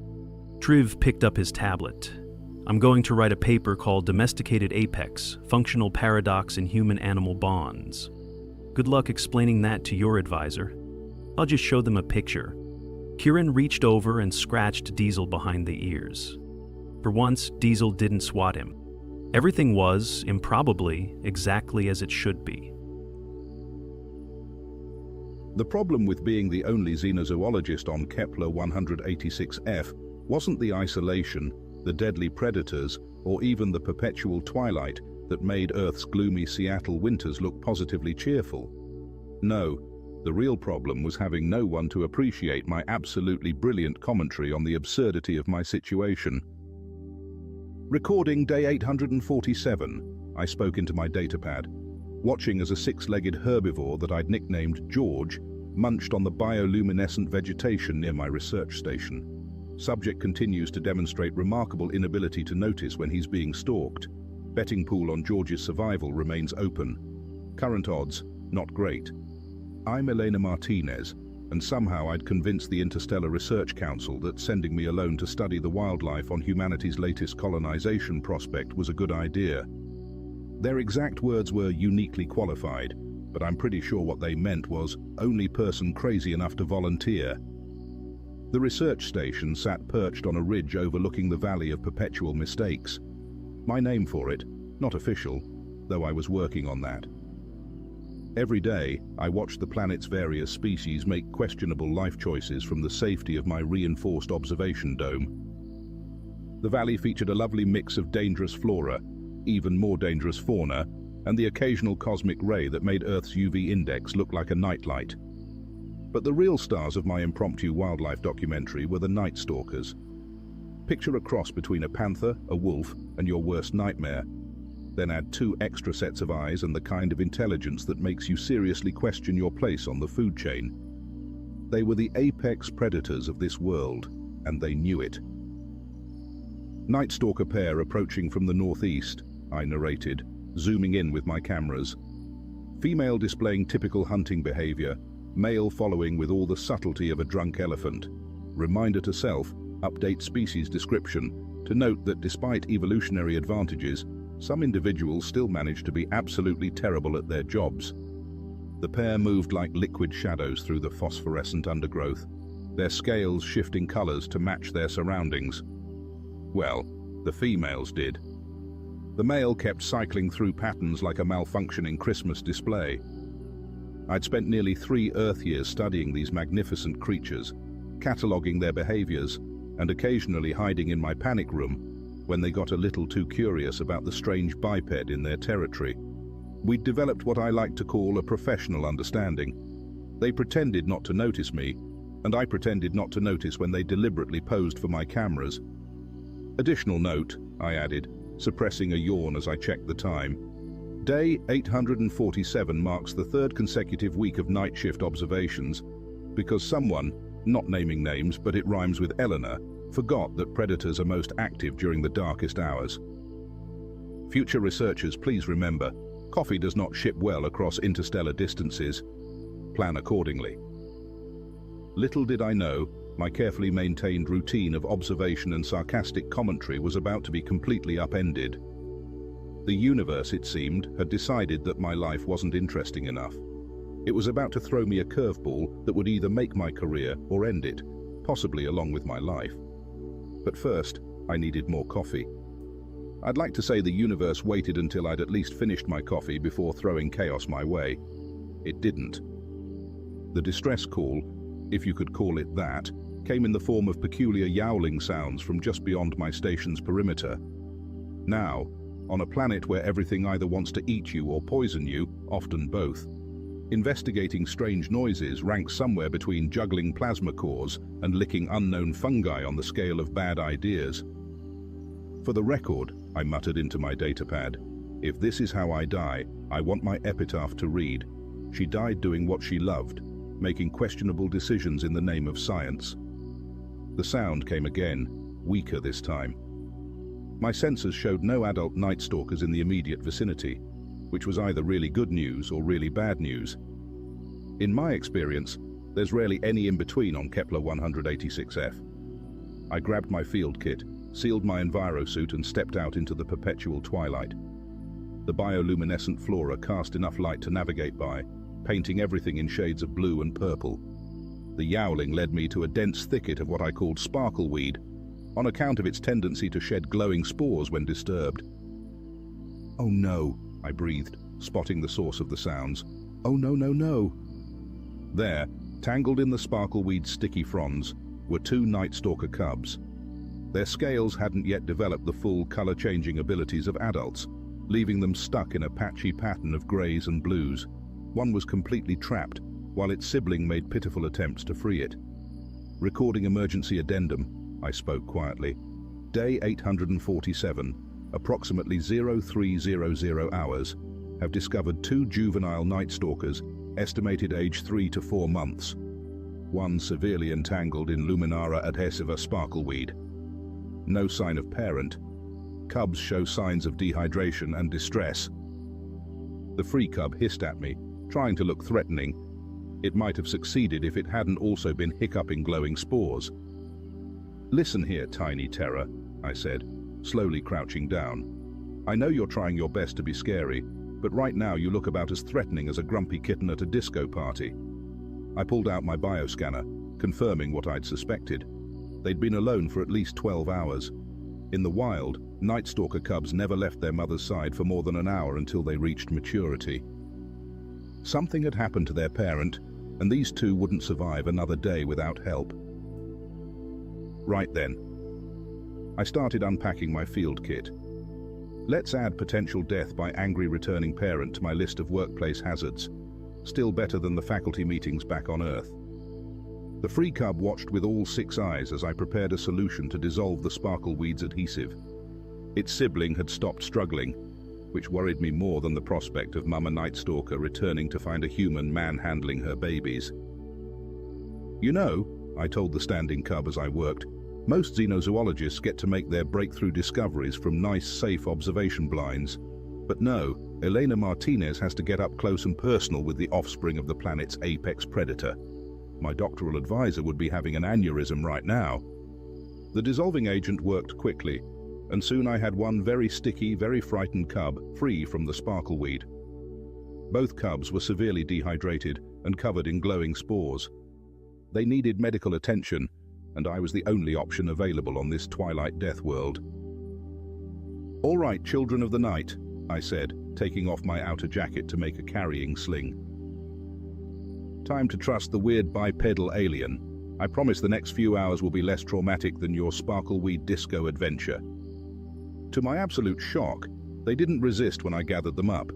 The weaker cub actually snuggled into my envirosuit, while its sibling maintained a grumpy but accepting demeanor. "Recording additional note," I whispered as I hurried back to the station. "Either I'm about to make xenozoological history, or I'm about to become the galaxy's shortest-lived amateur veterinarian. Also, someone please tell Dr. Chen back at the Academy that yes, sometimes you do have to interfere with nature. His non-intervention policy can kiss my soon-to-be-eaten backside." The real challenge would come when their mother returned. But for now, I had two very important patients to attend to, and a rapidly dwindling supply of coffee to keep me alert for what promised to be a very long night. It turns out treating Night Stalker cubs is a lot like trying to give medicine to earth cats, if earth cats were the size of small wolves and had enough teeth to make a shark feel inadequate. The good news was that they responded well to basic rehydration and care. The bad news arrived around dawn. "Recording day 848, I whispered into my datapad. "The cubs are stable, but my security system just picked up an adult Night Stalker approaching at high speed. Based on size and movement patterns, it's almost certainly Mama. Current survival probability. Let's not think about that right now." I'd prepared for this moment as best I could. The cubs were in my medical bay, which had a reinforced observation window. I stood in plain view, making no sudden movements. Everything I'd learned about Night Stalkers told me the mother would be able to smell her cubs through the station walls, and hiding them would only make things worse. The mother Night Stalker emerged from the twilight like a nightmare given form. Her scales rippled with patterns of rage and fear, emotions I'd catalogued many times, but never hoped to see this close. All 6 eyes locked onto me, and I swear I could feel my ancestors' primitive instincts screaming to run. "Recording possible final note," I murmured. "To whoever finds this, the cubs are in the medical bay, second door on the left. Also, I was right about Night Stalkers being empathically sensitive to color patterns. Currently, this one is displaying what I'm going to call Code Murder Rainbow." The mother stalked closer, her movements precise and deadly. I kept my breathing steady and spoke in the calmest voice I could manage. "Your cubs are safe," I said, knowing she couldn't understand the words but hoping my tone would help. "They got tangled in sparkleweed, you know, that annoying glowy stuff that sticks to everything. Yeah, I hate it too, but they're okay now. Would you like to see them?" She paused, head tilting slightly. I moved very slowly toward the medical bay window, keeping my movements telegraphed and smooth. The cubs, who had been dozing, perked up at the sight of their mother. They began making excited chirping sounds that I'd previously only heard from a distance. "See? They're fine. Just needed a little help from their friendly neighborhood human." I carefully pressed the button to raise the window's blast shield. "Though I have to say your parenting style of leaving them alone for 12 hours seems a bit questionable. Not judging, just saying maybe we should talk about proper childcare practices." The mother Night Stalker's color patterns shifted rapidly, cycling through what I recognized as confusion, relief, and something I'd never seen before. She approached the window, pressing one massive paw against it.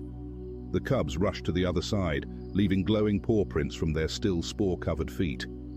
"Recording amendment," I said softly, witnessing unprecedented behavior. "Subject is displaying non-aggressive investigation of human structure while cubs are present. Also, note to self, clean, glowing paw prints off everything later. What happened next nearly stopped my heart. The mother looked directly at me and deliberately sat down. Not the hunting crouch I'd seen them use before an attack, but a calm, almost regal sitting position. Her scales settled into a gentle, swirling pattern I'd only seen night stalkers use with their own young.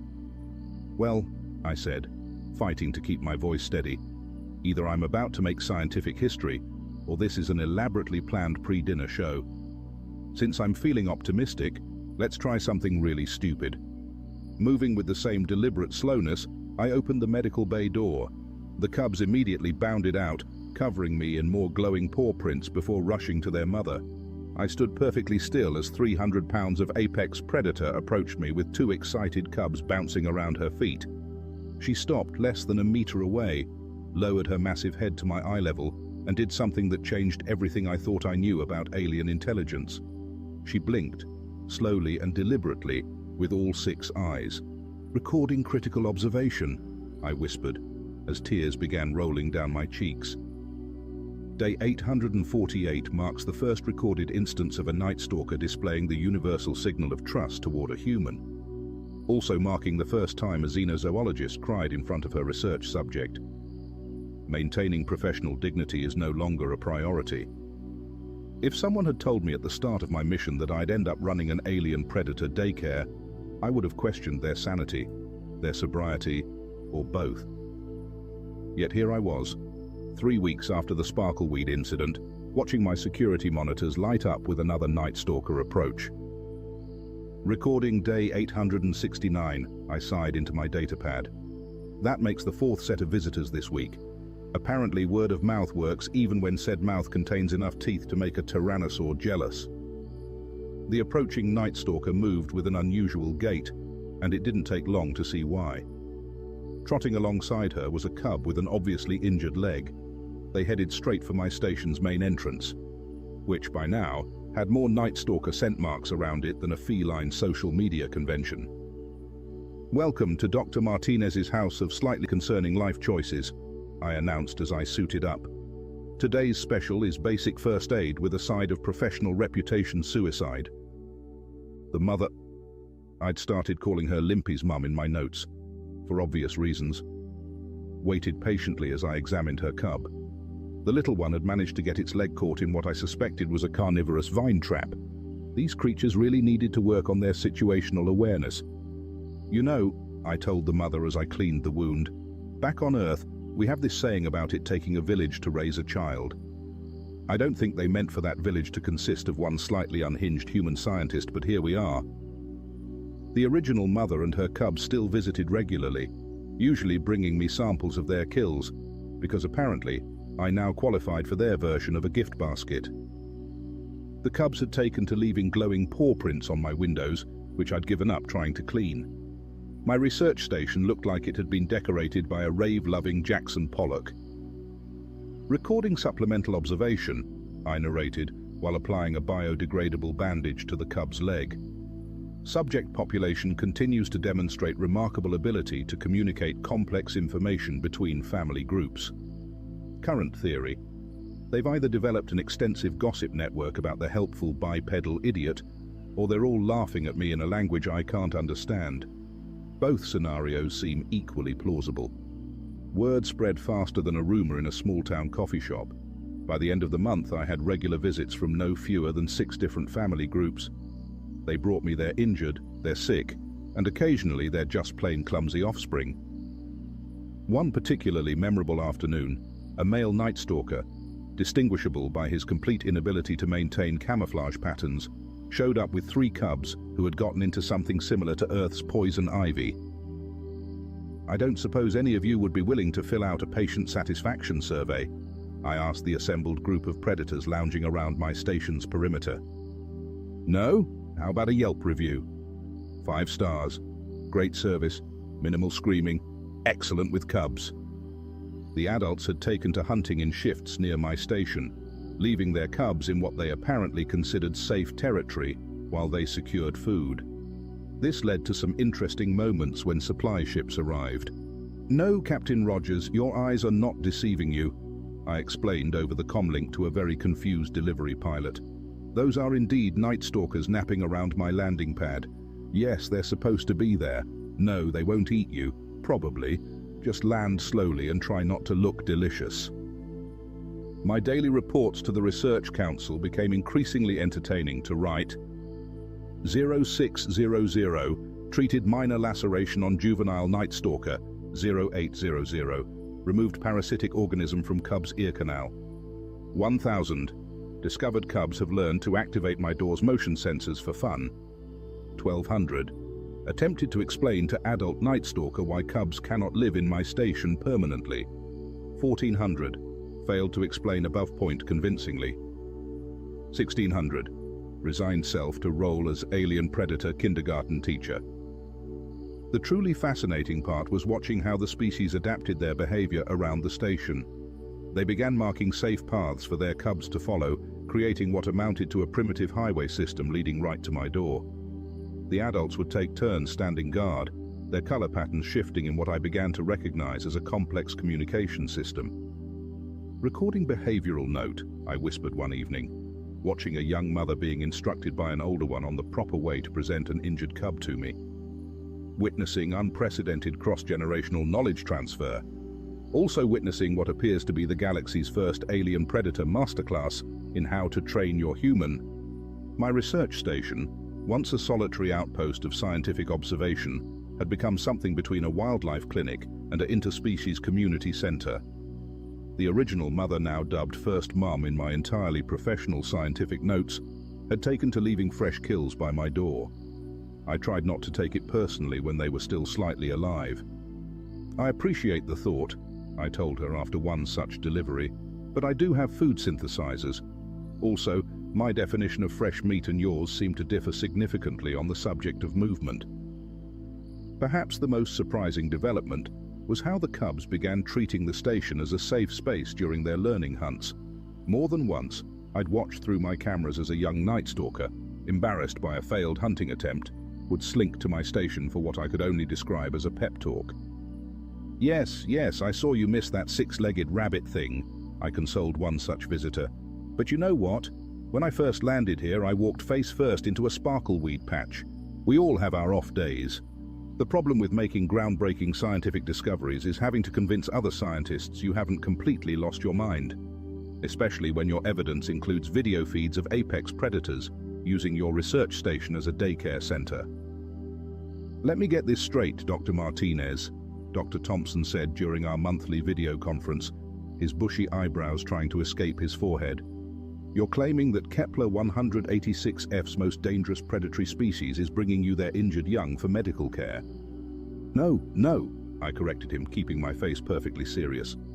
I'm claiming they're bringing me their injured young for medical care and leaving me thank you gifts in the form of partially dead prey animals. There's a difference.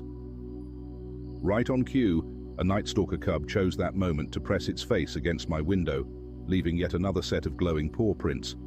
All 6 of its eyes blinked at the video feed, and I swear it was grinning.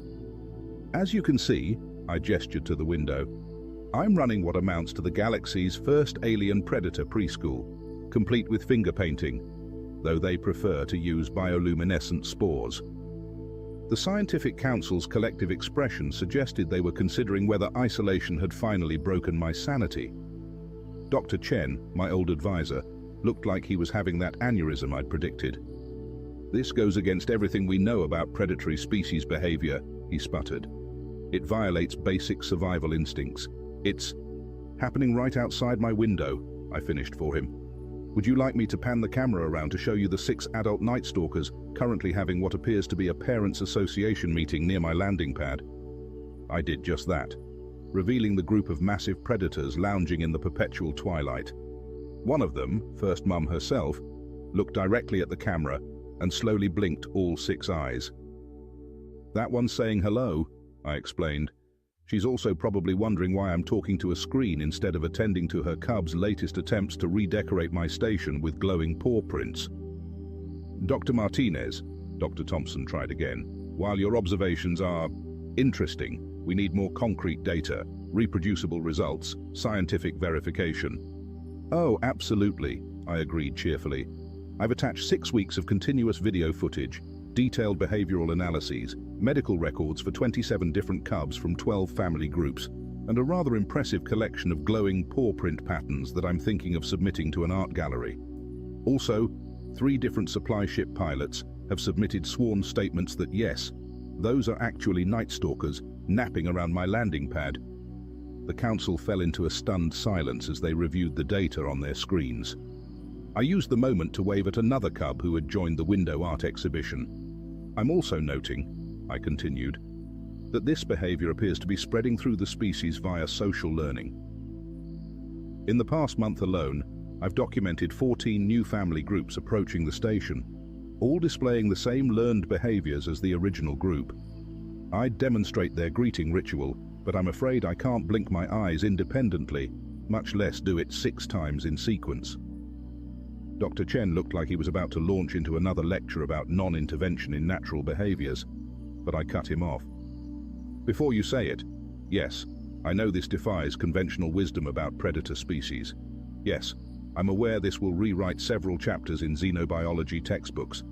And yes, I'm absolutely going to name this phenomenon the Martinez effect. If only because I've earned the right to make future students memorize something I discovered while running an alien predator nursery. The council members exchanged glances. Finally, Dr. Thompson cleared his throat. "We'll need to send a verification team," he said weakly. "Wonderful," I beamed at them. "I'll inform the Parents Association. Fair warning though, they may expect the verification team to participate in our weekly hunt and seek games. Don't worry, we've only had 3 minor maulings, and those were really more like enthusiastic love taps." As if to punctuate my point, a chorus of Night Stalker cubs began their evening singing practice outside. The sound, somewhere between a wolf's howl and a cat's midnight yowling, caused several council members to jump in their seats. "That's just the evening choir," I explained. "They're still working on their harmony. Now, if you'll excuse me, I believe it's story time." The cubs are particularly fond of my dramatic reenactments of Earth wildlife documentaries. The last thing the council saw before I ended the call was a parade of glowing paw prints making their way across my window, accompanied by my voice beginning, "Today on planet Earth." Of course, the universe waited until the verification team was in orbit to throw me its biggest challenge yet, because timing, as they say, is everything. "Recording emergency log," I gasped into my datapad while running to the station's perimeter. "Day 912. Multiple Night Stalkers approaching station. Something's wrong. Very wrong." The pre-dawn darkness was alive with movement. Every Night Stalker family I'd ever treated was converging on my station, their scales flickering with patterns I'd never seen before. At their center they carried someone, and even in the dim light I could see the blood. It was First Mum, and she wasn't moving. "Oh no," I breathed, rushing to meet them. "No, no, no, you cannot do this to me, not with a team of skeptical scientists about to land." The other Night Stalkers parted as I approached, forming a circle around their injured packmate. First Mum had a massive wound in her side, the kind that meant she'd tangled with something even bigger and nastier than herself. Her cubs, now almost fully grown, paced anxiously nearby. "Recording update," I muttered, pulling out my medical scanner, about to attempt emergency surgery on an adult Night Stalker. If anyone's listening, this is either going to be the greatest breakthrough in xenobiology or my spectacularly stupid last act. The scanner showed massive internal damage. She needed immediate surgery, but my medical bay was designed for cubs, not 300-pound adults. Still, this was First Mum, the one who'd started it all, who'd first trusted me with her babies. "Right then," I announced to the assembled predators. "Family only in the operating room. The rest of you, try not to eat any scientists who might land while I'm busy." What followed was 6 hours of the most intense surgery I'd ever performed, assisted by medical robots and fueled by enough synthetic stimulants to keep a coffee shop in business. First Mum's cubs never left the observation window, their glowing paw prints adding to the thousands already there. When the verification team's shuttle finally broke atmosphere, They were greeted by the sight of dozens of Night Stalkers arranged in concentric circles around my station, all facing outward in defensive positions. In the medical bay, First Mum was breathing steadily, her scales finally showing normal patterns again. "Recording final note," I said, slumping against the wall as the shuttle landed. "Day 912, patient stable, successfully completed first ever major surgery on an adult Night Stalker, also successfully turned my research station into the galaxy's most heavily defended veterinary clinic." I looked out at the assembled predators, then at the approaching verification team, and couldn't help but laugh. "Welcome to Kepler 186F, I called over the comlink. "Don't mind the welcoming committee, they're just here for their regular checkup." The verification team stayed for 3 months. They left with enough data to fill a dozen dissertations, several minor injuries from over-enthusiastic cubs, and a completely revised understanding of alien intelligence. I stayed, of course. Someone had to run the clinic. "Recording day 1001, I spoke into my datapad, watching First Mum lead her newest litter of cubs toward my station. The Interstellar Research Council has officially designated Kepler 186F as a protected research site, with special emphasis on preserving the unique human-Night Stalker relationship. In related news, they've also approved my request for a bigger medical bay. Apparently, having the galaxy's deadliest predators as character references does wonders for grant applications. First Mum's newest cubs had already mastered the art of leaving glowing paw prints on my windows. The original ones still visited regularly, now bringing their own cubs for checkups. My station's walls had become a living history of generations of Night Stalker families, each set of prints telling its own story. "Final observation for today," I said, opening the door to greet my patients. "Humans have always had this thing about making friends with predators. From the first wolves that wandered into our camps to the apex predators of an alien world, we just can't help ourselves. But maybe that's our species' greatest strength, the ability to earn trust, to offer help, to build bridges across the greatest of divides." I paused, watching the cubs tumble toward me. That, and our unmatched talent for running interplanetary veterinary clinics with absolutely no proper qualifications whatsoever. The first thing Larek Sanson noticed when the transport doors hissed open was the smell, humid and faintly metallic, like someone had tried to boil old coins in a greenhouse. The second thing he noticed was the eyes. Dozens of them, some large and reflectively black like polished obsidian, others narrow slits that blinked sideways, all staring at him. Larek stepped off the ramp, adjusting the strap of his duffel bag over his shoulder. He wasn't exactly tall by Earth standards, but here, on the orbital campus of the Intergalactic Cultural Exchange Institute, he may as well have been a walking tower of limbs and awkward stubble. His boots thudded against the smooth floor while the other students, or whatever they were, floated, slithered, or walked with unsettling grace. A voice called his name, sharp, nasal, and a little too excited. Larek Sanson. Human male, correct? He turned and found himself staring at a creature that reminded him vaguely of a praying mantis crossed with a librarian. It wore a sash, bright green with silver stripes, and held a tablet almost the size of its torso. Yeah, Larek said. That's me. I am T-Cole, it replied, tapping the tablet with 2 digits. Your orientation guide, come, we must not delay, your assigned cohabitant is already in the quarters. Wait, cohabitant? Living partner. It is part of the integration program. You are required to cohabitate with a member of another species for a minimum period of 1 lunar cycle. It promotes understanding and reduces conflict potential. Larek followed T'Kal through a wide corridor lined with glowing symbols and platforms that hovered just above the ground. He tried to keep pace, but the guide moved with a speed that suggested wheels rather than legs. Your species has many dietary restrictions, yes? We have provided a storage unit with Earth-standard sustenance. There is also a feline containment zone. Larek paused mid-step. What zone? Feline containment. You registered a companion animal. Species, Felis catas. Breed, unspecified. Designation, Muffin. Oh yeah, she's my cat. You are permitted one non-sapient pet. However, your cohabitant was concerned. They arrived at a sliding door which opened with a low chime. Inside, the room was large, clean, and divided into two distinct sections. One looked relatively human, bed, desk, a few posters of Earth landscapes projected onto the wall.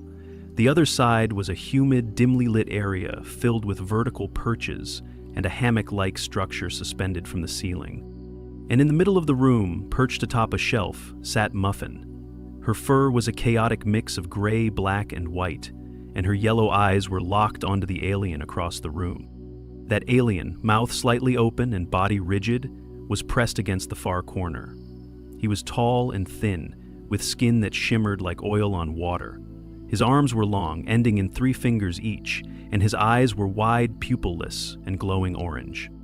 Larik Sanson, Tikal said, "This is your cohabitant, Velen of the Otrak species. Velen, this is..." "Why is it staring at me?" Velen's voice was high-pitched and trembling. Larik dropped his bag and walked over to Muffin, who began to purr. He picked her up, cradling her like a baby. "Say hello," Larik said calmly. "She's my cat." Velen did not move. "That is not a cat, that is a predator. It was watching my thoracic vein. It was calculating something." "Yeah, probably whether she could nap on your hammock. Relax, she's harmless." Velen didn't relax. He backed further into the corner. Her teeth are visible. She's yawning, means she's bored, not bloodthirsty. Tikal watched the exchange with academic interest. "This is an excellent start to cross-species bonding. I will make a note of the emotional distress and update the observer drones. Good day." The door closed behind him, leaving Velen and Larik in silence, broken only by Muffin's purring. "I will not sleep while it is outside containment," Velen said. "She's not going in a cage. That's her room too." Valen's eyes flicked to Muffin, who was now curled on Larik's bed. "Then I will build a barrier." It turned out Velen was a talented engineer. By the next evening, he had constructed a translucent dome around his sleeping area, complete with a pressure seal entrance and integrated alarm system. Muffin tried to jump on it once and slid off with a disgruntled chirp. Velen nearly fainted. The following week was filled with orientation lectures and cultural workshops. Larik sat through seminars on galactic etiquette, interspecies dietary taboos, and the importance of never touching an Elthari's tail crest. He met other humans, but there were only 6 of them on the entire station. The rest were from over 100 different planets. "I don't get it," Larik muttered one afternoon while waiting in line at the food dispenser. "You'd think with all this technology, y'all could make a decent pizza." Behind him, a squishy creature with 12 eye stalks nodded solemnly. Back in the quarters, Velen was gradually adjusting to Muffin. By adjusting, Larik meant he now only flinched half the time she walked past. Muffin, for her part, treated Velen as an oddly shaped piece of furniture. It was 3 weeks in when everything went sideways. Larik returned from xenobiology class with a headache and a half-finished essay on comparative respiratory systems. The door to the quarters slid open and he stepped inside. To chaos. The room was in disarray. Furniture overturned, lights flickering. Velen was on the floor, clutching his leg and making a high-pitched whine. Muffin was nowhere in sight. "What happened?" Larik dropped his bag and rushed over. "It attacked me," Velen shouted. "It leapt from above. I did nothing. I was merely calibrating the airflow." Larik knelt beside him. "Where are you hurt?" Velen pointed to his thigh. A set of shallow scratches marked his skin, oozing a purplish fluid. "She thought you were a toy or something. You gotta move slower around her." "It is a predator. She's a house cat." It pounced from the shelf. "Okay, that's fair." He helped Velen sit up and activated the med beacon on the wall. A glowing blue orb detached and floated toward them, scanning Velen's injury before emitting a soft chime. "Minor dermal lacerations," it intoned. "No infection present, no venom detected." "No venom?" Velen asked, horrified. There was a possibility of venom? "No," Larik said. "She's not venomous, just..." Velen groaned and laid back on the floor. That night, Muffin was confined to Larek's bed under protest. Velen reinforced his dome with a new layer of shielding. The next morning, Tikal arrived with a clipboard and an expression Larek would have called smug if he hadn't known better. There has been a formal complaint. The feline may be required to undergo behavioral assessment. A tribunal will be held. Attendance is mandatory. Larek blinked. You're putting my cat on trial? Not a trial, Tikal said. An assessment. There are forms. Larek sighed. He would have to defend Muffin in front of a panel of alien scientists, engineers, and politicians. And she didn't even care. She was licking her paw. The tribunal chamber smelled like disinfectant and ozone. Larek sat at a narrow table made of something that looked like melted glass under a ceiling that pulsated faintly with pale cyan light. Muffin was in a transparent carrier beside him, curled with her paws tucked under, tail flicking irregularly. She didn't look concerned. She looked bored. Across from them, a semicircle of alien officials regarded the pair with varying degrees of suspicion. One of them, a translucent being whose internal organs bobbed like fruit in syrup, blinked by dimming its entire body. Another, a squat, moss-covered entity with no discernible face, emitted a low rumble that Larek suspected was annoyance. The third member, a draped figure encased in iridescent armor, tapped a finger absent-mindedly on the table. Velen sat at a separate bench, flanked by a hovering legal liaison whose job seemed to consist of looking deeply unimpressed. A voice echoed through the chamber, projected from unseen speakers. Proceeding 7239. Preliminary safety assessment regarding non-sapient terrestrial quadruped. Presenter, human Larek Sanson. Larek stood and cleared his throat. Right, so this is Muffin. She's a domestic cat. Species has been around for several thousand years. Known for companionship, pest control, and occasionally knocking things off tables for fun. She's not trained, but she's socialized. She doesn't attack unless provoked. One of the tribunal members raised a segmented limb. It had no mouth, but a mechanical voice translated its thoughts. Subject Velen has submitted a report indicating unprovoked assault resulting in dermal damage. Please explain. She jumped on him. She probably thought he was a moving toy. She's used to playing with string and dangling things. The armored official leaned forward. Play behavior resulting in injury demonstrates lack of control. Is the organism capable of understanding boundaries? No, Larek admitted. But that's normal. She's a cat. You don't program them, you just coexist. A pause. The translucent one flickered and spoke. Your species voluntarily coexists with unpredictable predators? They're only predators if you're smaller than a tennis ball, Larek replied, and even then, only if you squeak. The tribunal conferred in low tones, some of which sounded like bubbling or static. Velen shifted in his seat, arms crossed tightly. Subject Velen's psychological report indicates elevated stress levels and sleep disruption due to perceived threat response. Your rebuttal? She's 9 pounds, Larek said. She sleeps 20 hours a day. If she wanted to hurt him, he'd know. The translucent one flickered again. Would you consent to behavioral testing? What kind of testing? Standard threat response simulations, visual and auditory stimuli, observation of aggression patterns. Larek turned to Muffin. She was licking her shoulder. Sure, but she's not going to do anything. At most, she'll ignore you. The tribunal nodded, and the armored figure tapped a control panel. A section of the floor slid open, revealing a low platform surrounded by clear walls that rose with a hum. A sliding panel on Larek's side opened. Placed the organism within the enclosure. Larek lifted Muffin's carrier, unlatched the door, and nudged her out. She stepped onto the platform, sniffed, and immediately flopped onto her side with a dramatic sigh. The lights dimmed. A holographic mouse darted across the floor of the enclosure, emitting faint squeaks. Muffin's eyes followed it for 4 seconds, then she yawned and rolled away. A loud hiss sounded from one wall. Simulated fire appeared, licking the edges of the enclosure. Muffin began grooming her tail. A buzzing drone the size of a grapefruit hovered down from the ceiling and hovered inches from her back. She batted it once, missed, then closed her eyes. The translucent official turned back to Larrick. Subject displays no high-threat behaviors under stress stimuli. Assessment, low risk. Recommendation, conditional clearance. Velen half stood.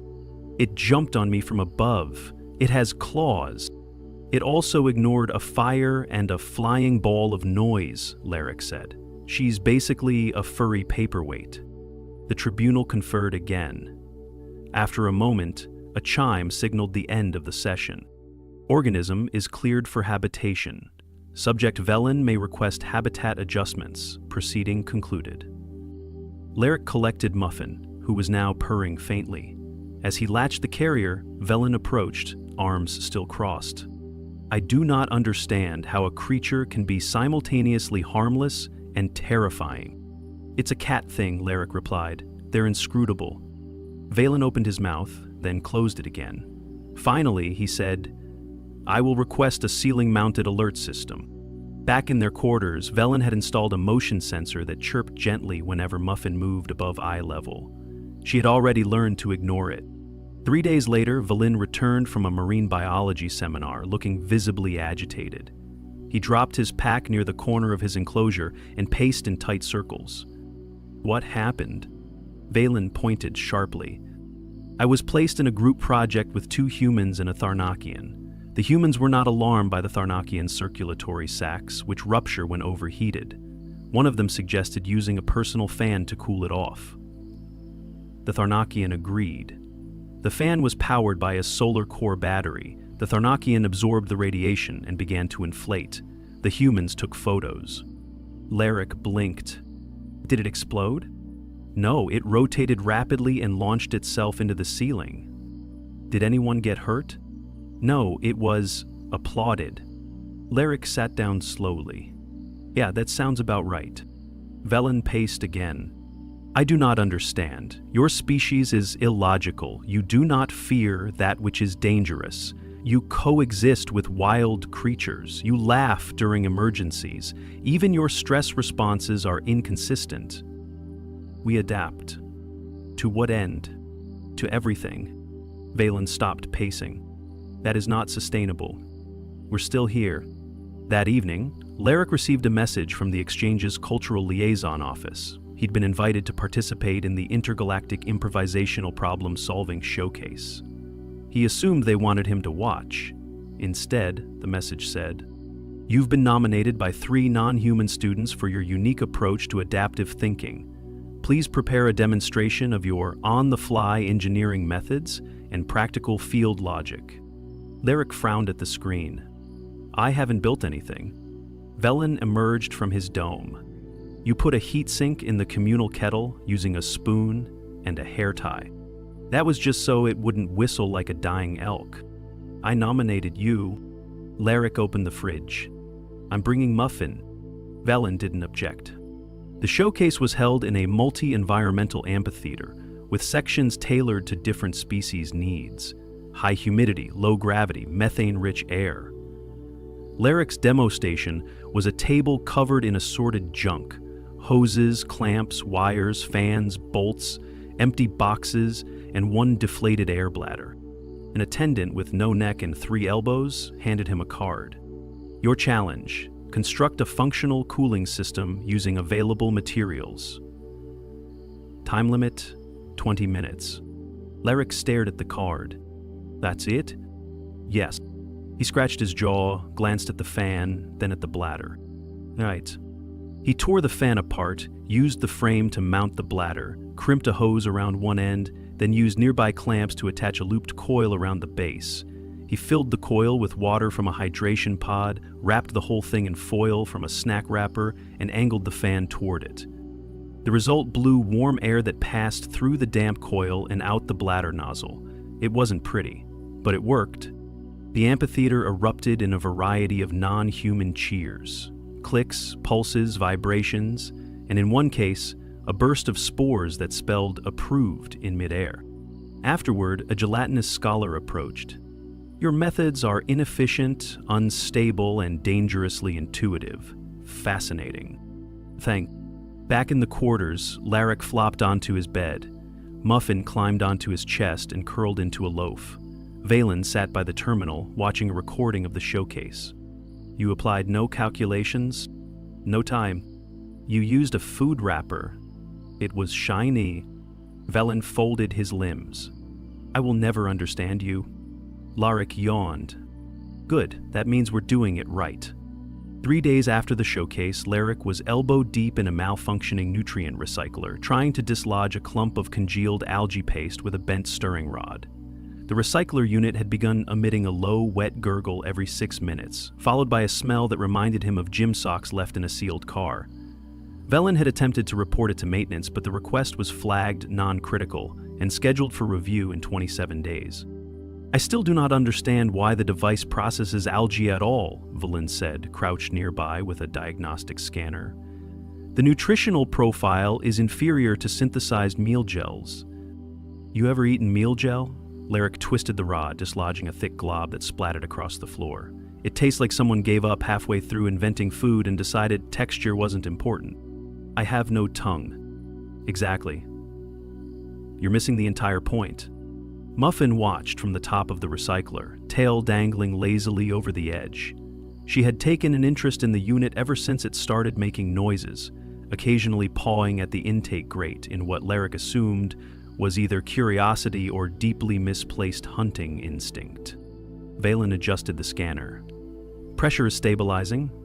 I believe your structural interference has disrupted the blockage. Structural interference, that's a fancy way of saying I jammed it with a kitchen tool until it stopped being gross. It is not how I would have approached the problem. Yeah, but your last solution exploded a humidifier. Velen narrowed his eyes.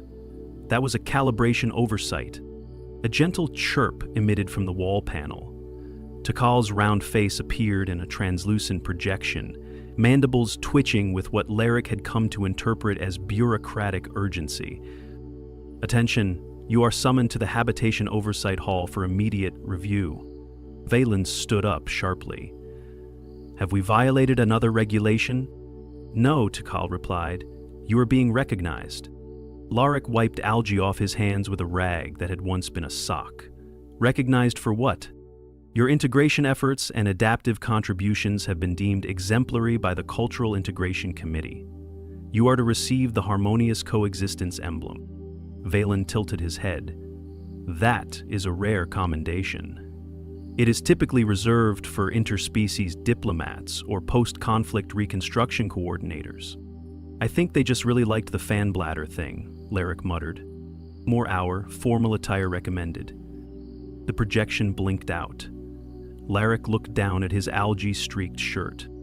I don't own formal attire. Velen opened a drawer and pulled out a folded garment wrapped in sterile packaging. This was issued to you during orientation. You stored it beneath your unused manual. I thought it was a pillowcase. Of course you did. Exactly 61 minutes later, they stood in the oversight hall, which resembled the inside of a seashell carved from glass and lit with hundreds of floating bio-lanterns. The audience was made up almost entirely of alien students, faculty, and station staff. The other humans, only 5 now, since one had transferred to a lunar colony for personal reasons, were scattered in the crowd, waving awkwardly. A tall, bark-skinned administrator with antler-like sensory stalks raised a sigil and began the formal address. The speech, translated in real time by the station's acoustic mesh, rolled out in layered tones, in acknowledgement of unique contributions to the spirit of collaborative habitation. Larik shifted in his borrowed tunic, which fit like it had been tailored for someone with an entirely different number of joints. Velen stood upright, hands folded neatly. Muffin was not invited, but a small live feed from their quarters displayed her curled in a sunbeam, oblivious to diplomacy. For demonstrating resilience, ingenuity, and against considerable odds, empathy. Larik scratched his temple. We recognize Larik Sanson and Velen of Otrax as exemplars of harmonious coexistence. Polite bioluminescent flashes rippled through the crowd, the equivalent of applause in at least 9 species. Someone released a puff of celebratory vapor that briefly turned the air a pleasant shade of lavender. Valen turned toward Larik. You should make a statement. I didn't prepare one. Then improvise. Larrick stepped forward and cleared his throat. I didn't think sharing a room with a guy who glows when he's anxious would get me an award, but here we are. A few ripples of laughter, or their equivalents, moved through the audience. I came here thinking I'd be the weird one, but honestly, none of you made me feel out of place. Not even when I accidentally sat in a nutrient bath because I thought it was a hot tub. More laughter. The antlered administrator raised one stalk approvingly. I guess what I'm saying is, thanks for not ejecting me into space when I brought a four-legged chaos goblin and fed her tuna in a shared biospace. And thanks to Velen for not filing a formal threat assessment after she jumped on his head. Velen nodded once. I strongly considered it. And thanks to the rest of you for showing me that just because something doesn't make sense to me doesn't mean it's wrong. Unless it's meal gel. That's still wrong. When the ceremony ended, a small reception was held in the adjoining atrium. Tables were lined with refreshments from dozens of worlds, some of which Larrick couldn't identify without a microscope, and a few too many options that jiggled when undisturbed. Valen approached with 2 cups of something steaming and iridescent. This is a ceremonial beverage from the Gore species. It is said to induce mild euphoria and temporary synesthetic perception. Larrick sniffed it. Smells like root beer and burnt toast. Then it is working. They sat near the base of a bioluminescent pillar, sipping the drink as ambient music played from a floating sphere above them. I was skeptical at first, Valen said. About your presence, about your methods, about your pet. Larrick tilted his cup. She's still not housebroken. I found a hairball in my shoe this morning. Nevertheless, I have come to understand that your unpredictability is not a flaw. Oh no, it definitely is, but it's mine. Valen considered that. I will no longer reinforce my dome. You sure? She's been eyeing the top shelf again. I will take my chances. As the evening wore on, more students joined their table, an aquatic being in a hover tank, a hexapedal linguistics major who spoke only in sense, even a Tharnakian wearing a small fan charm in tribute to the showcase incident. Larrick leaned back, watching the soft lights pulse across the ceiling. He was far from home, surrounded by beings he didn't fully understand, many of whom still couldn't pronounce his name without assistance. And yet, it felt like the most human place he'd ever been. Later that night, back in their quarters, Velen adjusted the ambient temperature while Larrick changed into his sleep clothes. Muffin hopped onto the bed, circled twice, and settled with a heavy sigh. Velen glanced at her, then at Larrick. I have noticed that she prefers to sleep near you. She's a creature of loyalty and convenience. Also, I'm warm. I have recalibrated my assumptions, Velen said, about both of you. Careful, Larrick yawned. That's dangerously close to a compliment.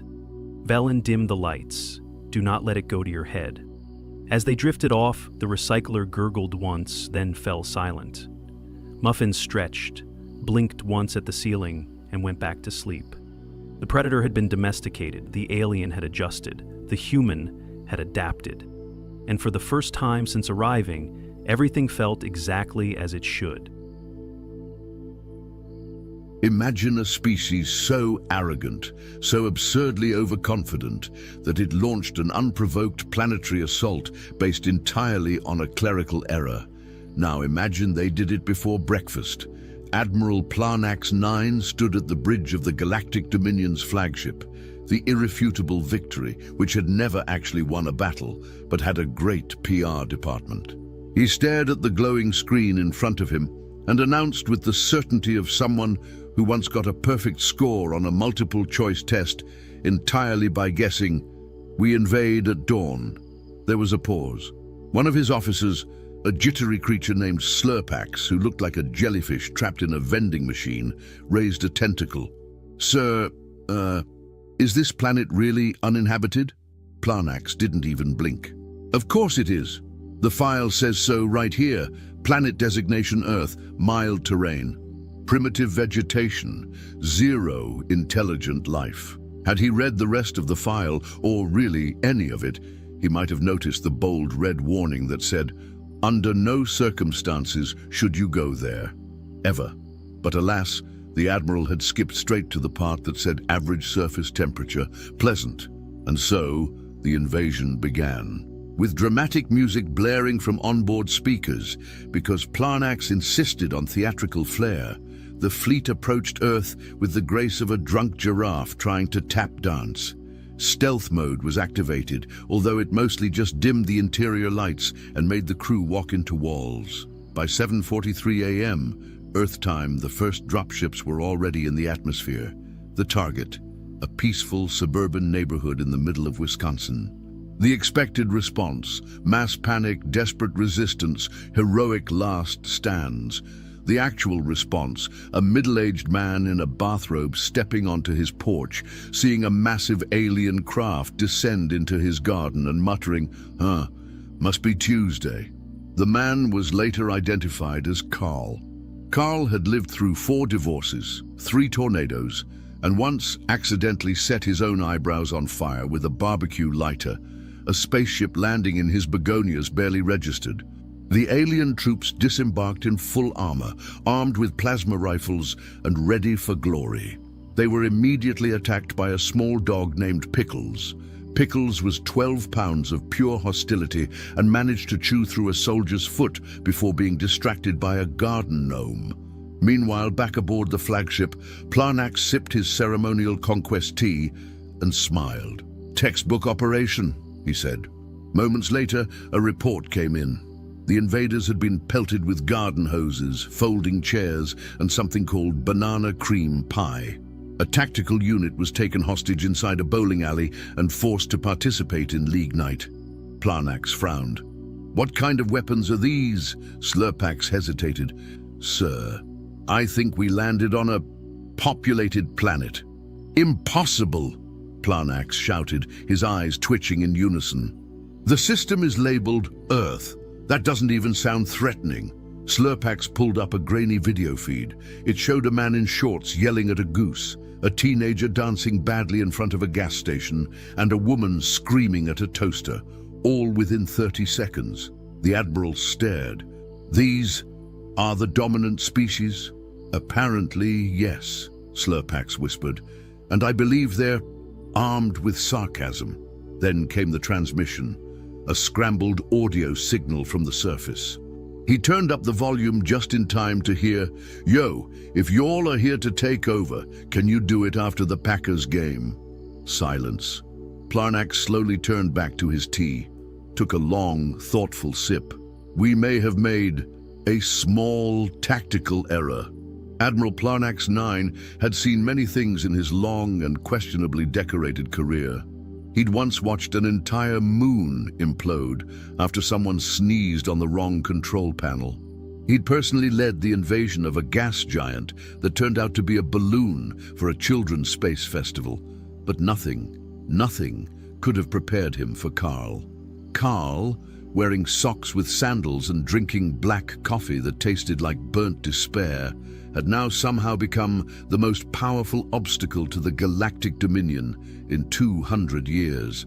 Not because he was particularly smart or strong, or even remotely aware of what was happening, but because Carl did not care. Carl was the human equivalent of a shrug, and the invaders didn't know how to handle that. Back on the ground, the alien squad was trying to regroup after the incident with the bowling alley. Commander Bloopnark, who had earned 17 medals for valor and 1 for accidentally destroying a vending machine during peace talks, was currently hiding inside a portable toilet. He was not proud of it. Outside, his soldiers were attempting to decipher Earth's communication systems. They tuned into what they believed was a distress signal. Turns out it was a morning radio show where 2 hosts argued about pancakes for 45 minutes, followed by an ad for something called foot fungus cream. "Is this a warning?" one trooper asked. Another shook his head. "I think it's some kind of ritual." Meanwhile, a local teenager named Jenna had already taken a selfie with one of the aliens, added heart emojis, and posted it with the caption, "Met a space frog this morning." 10/10 vibes. Within minutes, the photo had gone viral. Suddenly, Earth wasn't under attack, it was trending. The alien soldiers were quickly swarmed by curious humans, mostly armed with smartphones and questions like, "Do you guys believe in horoscopes?" and "Can you fix my Wi-Fi?" One alien was dragged into a debate about cryptocurrency. Another was forced to watch a 5-minute video on how to make lasagna using only a microwave and tears. Back aboard the ship, Planax was slowly coming undone. "They're not fighting back!" he barked. "No, sir," Slurpax replied, watching live footage of 2 soldiers being pulled into a Zumba class. "They appear to be integrating." Planax stared at the screen. One of his troopers was now wearing sunglasses and holding a smoothie. "Why are they smiling?" "Sir, permission to speak freely?" "Granted." "I don't think these humans know they're being invaded." Planax blinked. "Then what do they think is happening?" Slurpax hesitated. "A public relations stunt, possibly for a new soda." This gave Planax a headache so powerful it caused 3 of his teeth to send resignation letters. Desperate for a show of force, he ordered a flyover of a major city. The fleet passed over Las Vegas. What they assumed would be a terrifying demonstration of alien dominance was mistaken for a new Cirque du Soleil act. The crowd applauded. Someone threw glitter. Even worse, the Admiral's personal attack drone was accidentally signed to a 6-month contract at a local casino as a backup dancer. Meanwhile, Earth's official response came from a temporary spokesperson named Darren, who had only been chosen because he happened to be near the phone when it rang. Darren, an intern for the Department of Mild Emergencies, answered the call with, "Hey, thanks for visiting. We hope you're enjoying the planet. Would you like a coupon?" Back on the flagship, Planax was pacing in tight, angry circles. "We tried to conquer a planet," he muttered, "and they offered us discounts." Worse still, his crew had started to adapt. Slurpax had discovered reality TV and refused to leave his quarters. The ship's weapons officer, Glab, had bought a skateboard online and was practicing ollies in the engine bay. Even the ship's AI had changed its voice to sound like a game show host. Planax snapped.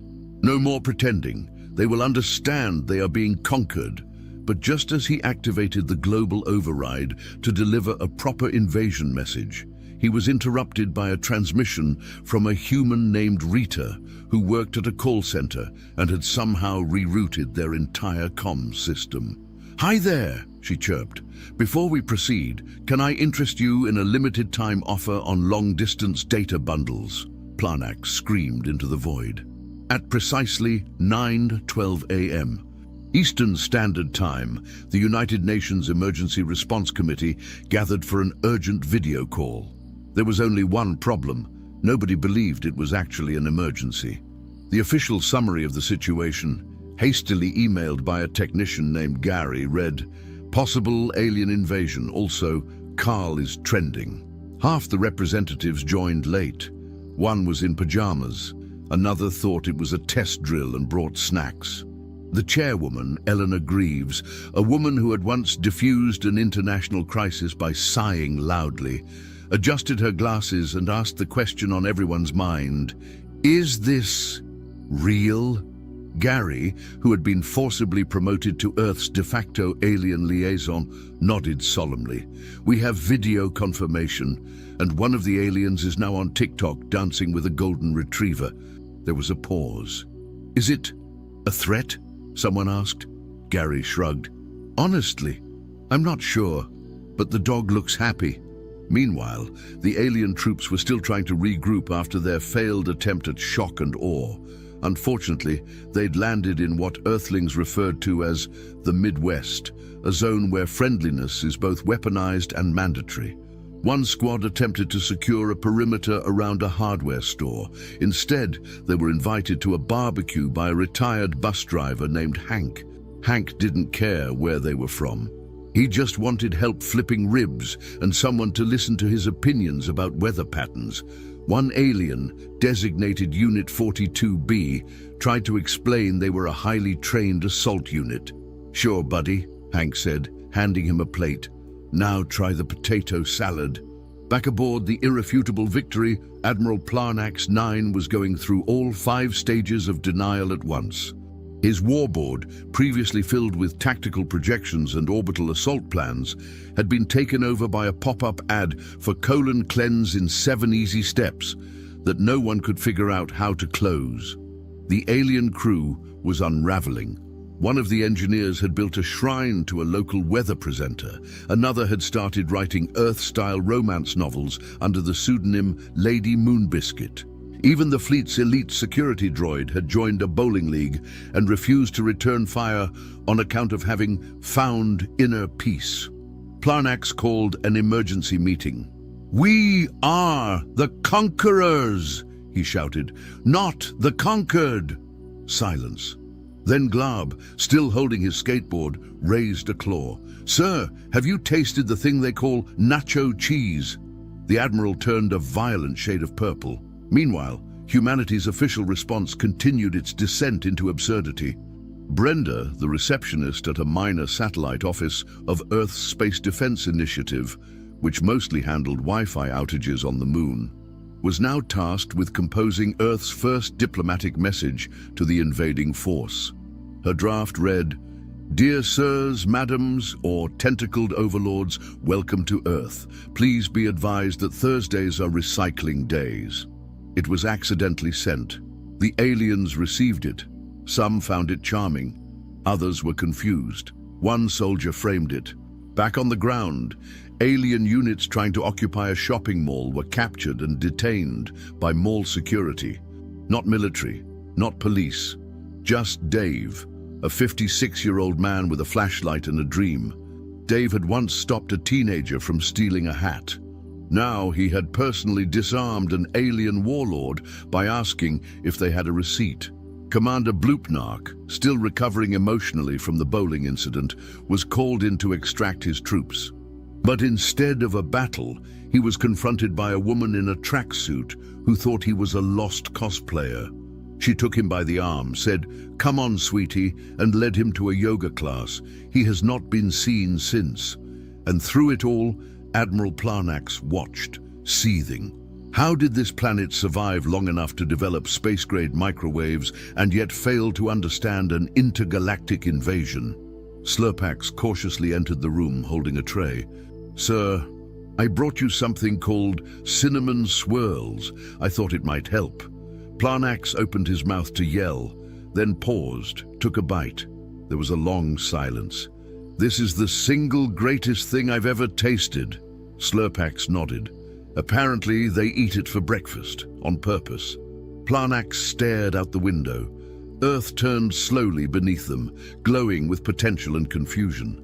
A planet armed not with lasers nor armies, but with carbs, chaos, and an unshakable resistance to taking anything seriously. They hadn't invaded a death world. They had invaded a buffet with a personality disorder. 3 days into the invasion, the Galactic Dominion forces had achieved exactly 0 of their objectives. They had not subdued the humans, seized their infrastructure, or even located a central government building that wasn't closed for lunch.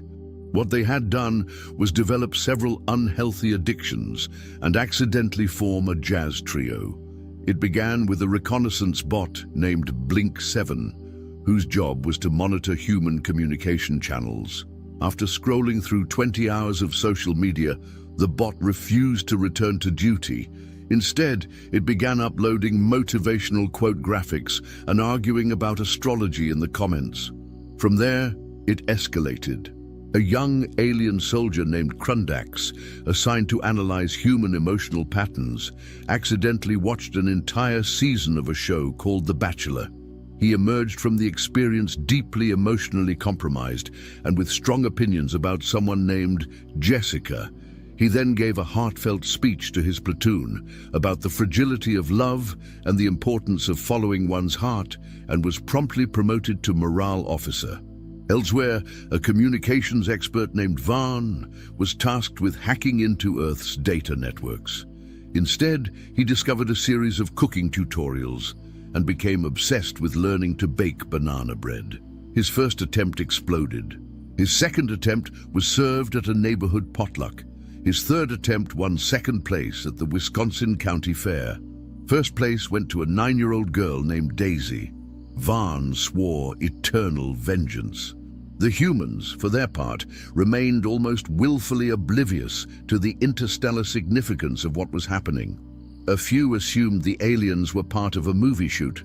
Others thought it was a very immersive viral marketing campaign. One group of retirees believed it was a pop-up escape room and tried to solve the invasion with crossword puzzles and Werther's originals. A rogue battalion attempted to seize control of a television studio to broadcast a message of conquest. They were intercepted by the production crew of a daytime talk show and ended up sitting in plastic chairs, awkwardly sipping tea while being interviewed about what it's like to be a space invader. The episode was a ratings hit. Meanwhile, back on the flagship, Admiral Planax 9 was dangerously close to losing the last 3 brain cells, not actively trying to run away. The bridge was now decorated with lava lamps. Someone had installed a popcorn machine, and the ship's AI had taken to greeting him every morning with "Rise and shine, sunshine." His officers had dissolved into chaos. Slurpax now wore Hawaiian shirts and referred to himself as the Slurpinator. Glab had opened a smoothie stand in the hangar bay and was considering franchising. Even the ship's tactical droid had replaced its laser cannon with a karaoke mic and could frequently be heard belting out songs about heartbreak and deep space loneliness. Planax called for a full regroup. "This is not an exchange program," he shouted. "We are an occupying force." The crew blinked at him with glazed-over eyes. Slurpax raised a smoothie. "Try the mango pineapple. It changed my life." Planax clenched his fists. "I want to see results." "Where is the domination? Where is the fear?" Just then, a diplomatic envoy arrived. It was led by a woman named Tina, who ran a local PTA and believed in solving all problems with brownies and assertive communication. She marched aboard the ship, handed out welcome kits, and insisted that the Admiral sit down and use his inside voice. Planax, broken and bewildered, did as instructed. The ensuing negotiation involved 3 pots of coffee, a game of charades, and a long story about Tina's son Darren, who once flushed a calculator down a toilet and claimed it was an experiment in math. At the end of it, the Admiral agreed, without entirely understanding why, to a community potluck and a poetry night. Back on Earth, alien troops were integrating at alarming speed. One had taken up line dancing, another was leading goat yoga in a park. A third had invented an entirely new genre of music by accidentally playing a harp with his face tentacles. It charted in Sweden. The invasion had not failed. It had mutated. What was supposed to be a swift conquest had become a slow-motion cultural implosion. The humans were not resisting because they didn't recognize the threat. They didn't process the threat. To them, the invasion was just another Tuesday. Weird, yes, but so was the last one, and perhaps most terrifying of all. The aliens were starting to like it. By the end of week 1, Admiral Planax 9 had developed a twitch in his left eye, an aversion to ukuleles, and a severe allergic reaction to the word potluck. He hadn't come to Earth to join book clubs or taste cinnamon rolls.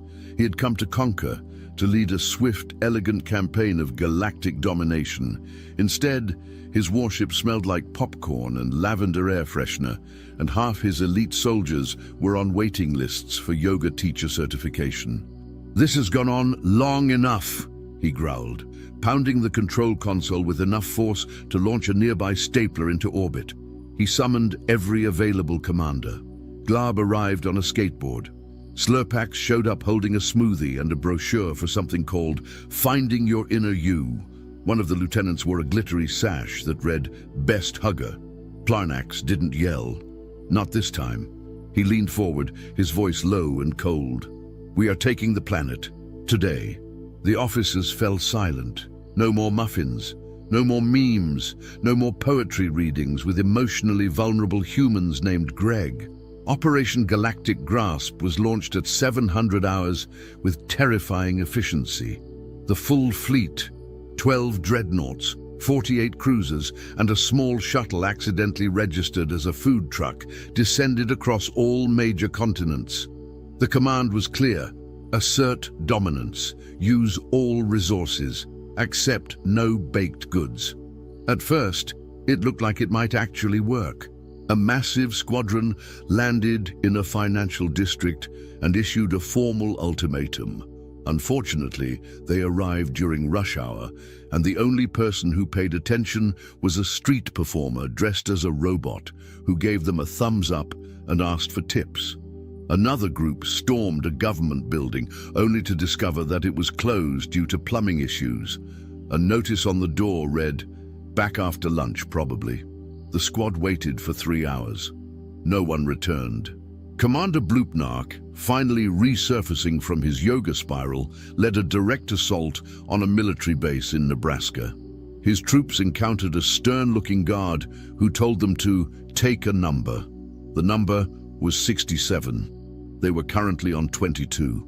While waiting, Bloopnark had a mental breakdown, adopted a kitten, and now goes by the name Cheryl. Desperate for real resistance, Planax deployed his most fearsome weapon, the Obliterator Cannon. Capable of turning entire cities into lightly seasoned rubble, it targeted a population center in central Texas. The weapon charged, the systems locked, and then nothing. It had been unplugged to make room for a karaoke machine. The Admiral screamed, "I don't care if they offer us coupons. I want Earth under my boot." Just then, a report came in. A human counterstrike had begun. Not with weapons, not with missiles, but with forms, legal forms, governmental paperwork, tax documentation, permits, applications, ID verifications.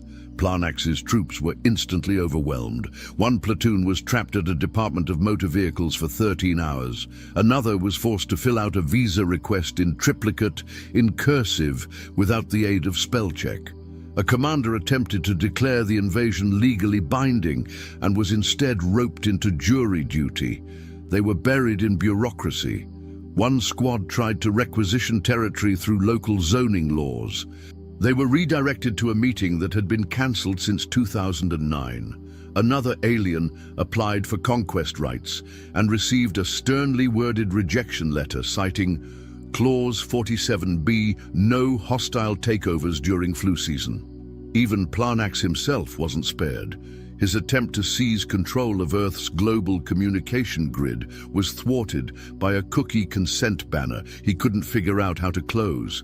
Every time he clicked accept, it just popped up again. He screamed so hard, he dislocated a nostril. The final straw came during a forced march through a suburban neighborhood. The alien war machine rolled down the street with pride, only to be stopped by a very serious child on a tricycle who demanded to know if they had permission from the Homeowners Association. When they couldn't produce the appropriate documentation, she issued a fine in crayon. The invasion collapsed, not because of Earth's military, not because of Earth's science, but because Earth was a giant maze of incomprehensible systems, passive-aggressive signage, and a level of disorganization so intense it looped back around and became a defense mechanism. Planax, defeated, slumped into his chair. He was sticky with printer toner and regret. "What is this planet?" he whispered. Slurpax, now fully converted to wearing Crocs and sipping iced tea, gave a peaceful smile. "This is Earth, sir." Admiral Planax 9 had finally accepted a truth more painful than a laser blast to the shins. Earth could not be conquered by force. Not because it was strong, not because it was wise, but because it was too fundamentally ridiculous to function as an occupied planet. His war council had dissolved into nonsense. Slurpax now ran meditation workshops. Glab had become a certified smoothie shaman and was selling something called interdimensional detox juice that gave hallucinations of your ancestors doing the Macarena. The ship's internal AI now opened every status report with, "Hey bestie, ready to crush another day?" Planax knew he had two options left: retreat in shame or attempt diplomacy. He chose the one that didn't involve apologizing to the Galactic High Command and being reassigned to asteroid patrol. Again. Unfortunately, Earth's response to interplanetary diplomacy was inconsistent. His first diplomatic envoy landed in Sweden. They were greeted with politeness, warm cinnamon buns, and a very confusing game involving throwing heavy metal discs at sand. The aliens misunderstood the rules, accidentally won the regional championship, and were declared honorary citizens. The second envoy landed in New Jersey. They were mugged. Planax decided to send a personal representative, senior negotiator Prilneth III, trained in over 400 cultures, fluent in 92 languages, and capable of resolving disputes between species that communicate solely through smells. The mission lasted 17 minutes. Prilneth was intercepted by a group of conspiracy theorists who insisted that he was actually a lizard in a costume, then dragged him to a basement podcast where he was forced to debate a man wearing 3 tinfoil hats and a t-shirt that read, "The moon is a lie." He escaped by pretending to be a weather balloon. After that, all official diplomatic attempts were quietly cancelled. And then came Jerry. Jerry was not technically authorized to negotiate on behalf of Earth. He was a used car salesman from Nebraska with a firm handshake, an outdated Bluetooth earpiece, and a tragic confidence in his own charisma. He happened to stumble upon an alien scout craft that had broken down outside his dealership. Jerry made contact. He brought coffee. He offered snacks. He tried to sell them a 2003 sedan with just a few issues under the hood. Within hours, he'd convinced 3 alien soldiers to trade plasma rifles for timeshare condos. Somehow Jerry ended up on the flagship. No one invited him. He just walked in, handed Planax a business card that read Jerry, Human Solutions Consultant, and sat down like he owned the galaxy. Planax opened his mouth to scream, then realized he had no strength left. Jerry smiled and leaned forward. "Listen, big guy, you're going about this all wrong. You don't invade Earth, you network it." Planax blinked. "What?" "See, we're not a top-down species.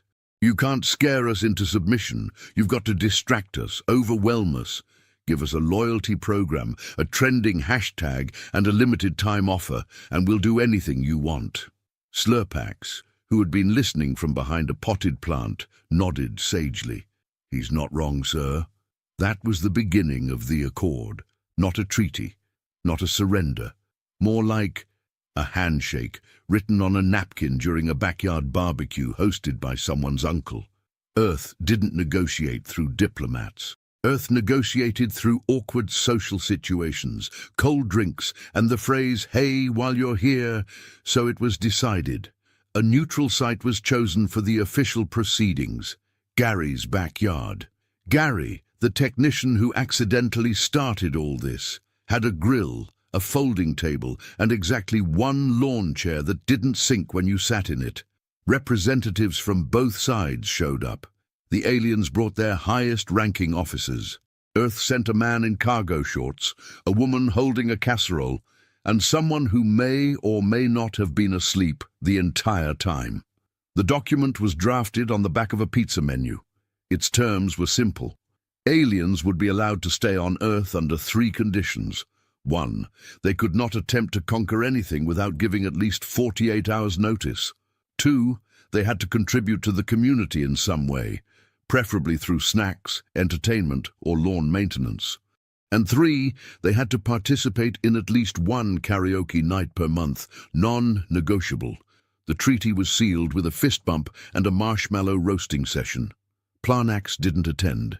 He sat alone on the bridge, watching the stars. This hadn't been the invasion he wanted. It had been stranger, louder, and somehow stickier. But maybe, just maybe, it had become something else entirely. By the time the first intergalactic newsletter reported the outcome of Earth's conquest, most species assumed it was a typo. The headline read, "Galactic Dominion now offering lawn services in Ohio." Confusion spread across several sectors. Was this some kind of secret invasion code, a metaphor, a failed translation? No. It was exactly what it sounded like. The invaders had accidentally integrated into local communities, not as overlords, not as conquerors, but as neighbors. The shift hadn't been strategic. It had been gradual, ridiculous, and entirely driven by snacks, small talk, and Earth's relentless ability to absorb nonsense without collapsing. In the quiet suburb of Brookview Hills, a battle mech now mowed lawns every Tuesday.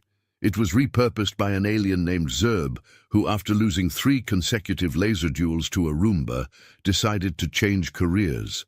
Zerb now charged $20 per yard, offered optional trimming services, and was considering a loyalty punch card system. In a nearby town, 2 alien commandos ran a hot dog stand. They didn't understand the concept of meat or bread or condiments, but they did understand customer satisfaction. The stand's name, for reasons never fully explained, was Wiener Protocol. It had a 5-star rating and a cult following on food blogs. One squad of former elite infiltrators had become wedding DJs. Another had joined a biker gang. One, and only one, had disappeared entirely. Rumored to be training for competitive baking on a cooking show in Denmark.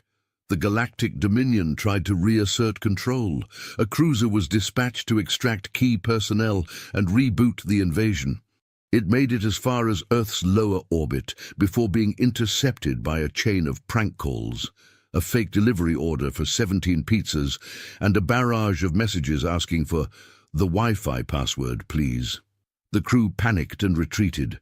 Admiral Plarnax 9, now technically Earth's High Coordinator of Intercultural Affairs, a title given to him at a school fundraiser he didn't know he was attending, had not adjusted well. He spent his days pacing the bridge of his once mighty flagship, which now doubled as a floating tourist attraction. It had a gift shop. Children came aboard for birthday parties. There was a photo booth where guests could wear fake antennae and pretend to scream as they surrendered to the alien overlords. He tried to give one last motivational speech to his crew. "We must remember who we are. We are warriors. We are the teeth of the Dominion." Slurpax, sipping a lemonade, replied, "Sir, I'm already booked for 3 PTA meetings this week, and I promised to chaperone a field trip to the planetarium. Also, Cheryl's goat yoga class is tomorrow, and we're low on mats." "Who is Cheryl?" "Bloopnark. He goes by Cheryl now." Plarnax stared at him. "I once burned an entire continent to the ground." "Cool," said Slurpax, flipping through coupons. "Have you tried the peach cobbler from that diner on 5th? Transcendental." The truth was undeniable. Earth had not only resisted occupation, it had reversed it. Without ever realizing it, humans had colonized their invaders. Not with violence, not with advanced tech, but with culture, with clutter, with things that made no logical sense and yet somehow held entire societies together. Credit cards, punchlines, public holidays, jazz, complaint forms, local sports rivalries, conspiracy theories about furniture stores that were definitely hiding something. Earth didn't just absorb you, it rewrote you. And for some of the aliens, this new life was addictive. They liked sitcoms. They liked slow walks through garden centers. They liked having arguments about whether pineapple belonged on pizza and then solving those arguments by ordering both kinds and eating too much of each. The longer they stayed, the more they forgot what they'd come to do. Back in the galactic capital, the High Command was baffled. They had lost contact with multiple divisions. Their long-range scanners picked up bizarre energy signatures that corresponded not to weapons, but to music festivals, farmers' markets, and amateur fireworks shows. One transmission, intercepted weeks later, simply said, "We're good, don't come." Another read, "Bring dip." Some believed it was a trap. Others believed it was enlightenment. But one thing was clear: something had changed. Something irreversible, and Earth, messy, noisy, deeply inefficient Earth, was at the center of it. It was supposed to be a historical entry in the archives of the Galactic Dominion, a warning, a case study, a firm, practical explanation of why you never attack a species that considers Black Friday a cultural holiday. But somewhere along the way, the report got weird. Because how do you accurately describe a planet where traffic laws are suggestions, small talk is weaponized, and one of the most watched events each year involves people throwing an inflated ball and screaming at televisions while wearing matching shirts? Admiral Planax 9 tried. He really did. He sat down with every intention of composing a formal debrief for the Dominion Grand Council. He outlined key events, tactical failures, socio-cultural entanglements. But the longer he typed, the harder it became to explain how an interstellar war had been derailed by a chilly cook-off and a flash mob performance of Total Eclipse of the Heart in a supermarket. By paragraph 5, he gave up and stapled a handwritten note to the front that simply said, "Do not." The Dominion never sent a follow-up. Planax still lived aboard the Irrefutable Victory, though no one called it that anymore. Locals referred to it as the big floaty thing with the nacho stand.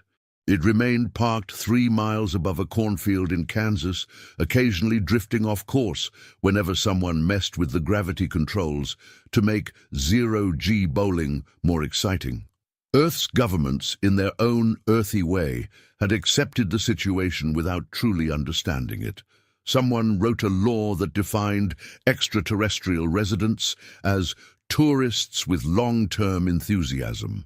It passed unanimously because no one read the fine print, and also there was free coffee in the voting room that day. International agencies adapted as best they could. NASA released a revised mission statement. "We don't know what's going on anymore, but we're trying our best." Tourism soared. Alien-themed merchandise exploded. Someone published a cookbook titled Cooking with Planax, which included suspiciously few recipes and far too many footnotes about existential dread. The aliens blended in with increasing ease. Some changed their names to things like Greg, others didn't bother and simply introduced themselves with a dramatic cough and a gesture toward the sky. Every now and then, Planax would walk the halls of his ship, pass by crew members debating whether coffee was a beverage or a survival mechanism, and remember that there was a time, not long ago, when they had all been conquerors. Not anymore. Now they were just residents of Earth. The planet that didn't destroy its enemies, it confused them into submission. The Dominion eventually sent one last message, an encrypted communique routed through 17 satellites and a diplomatic courier shaped like a novelty pen. It arrived on Planax's console with flashing red text and the seal of the Supreme Command. "Report status," it said. Planax stared at it for a long time. Then, with a sigh, he dictated his reply. "This is Admiral Planax 9. The invasion has been reclassified. Hostilities terminated. Local resistance too. Existential. Tactical success probability approaching 0.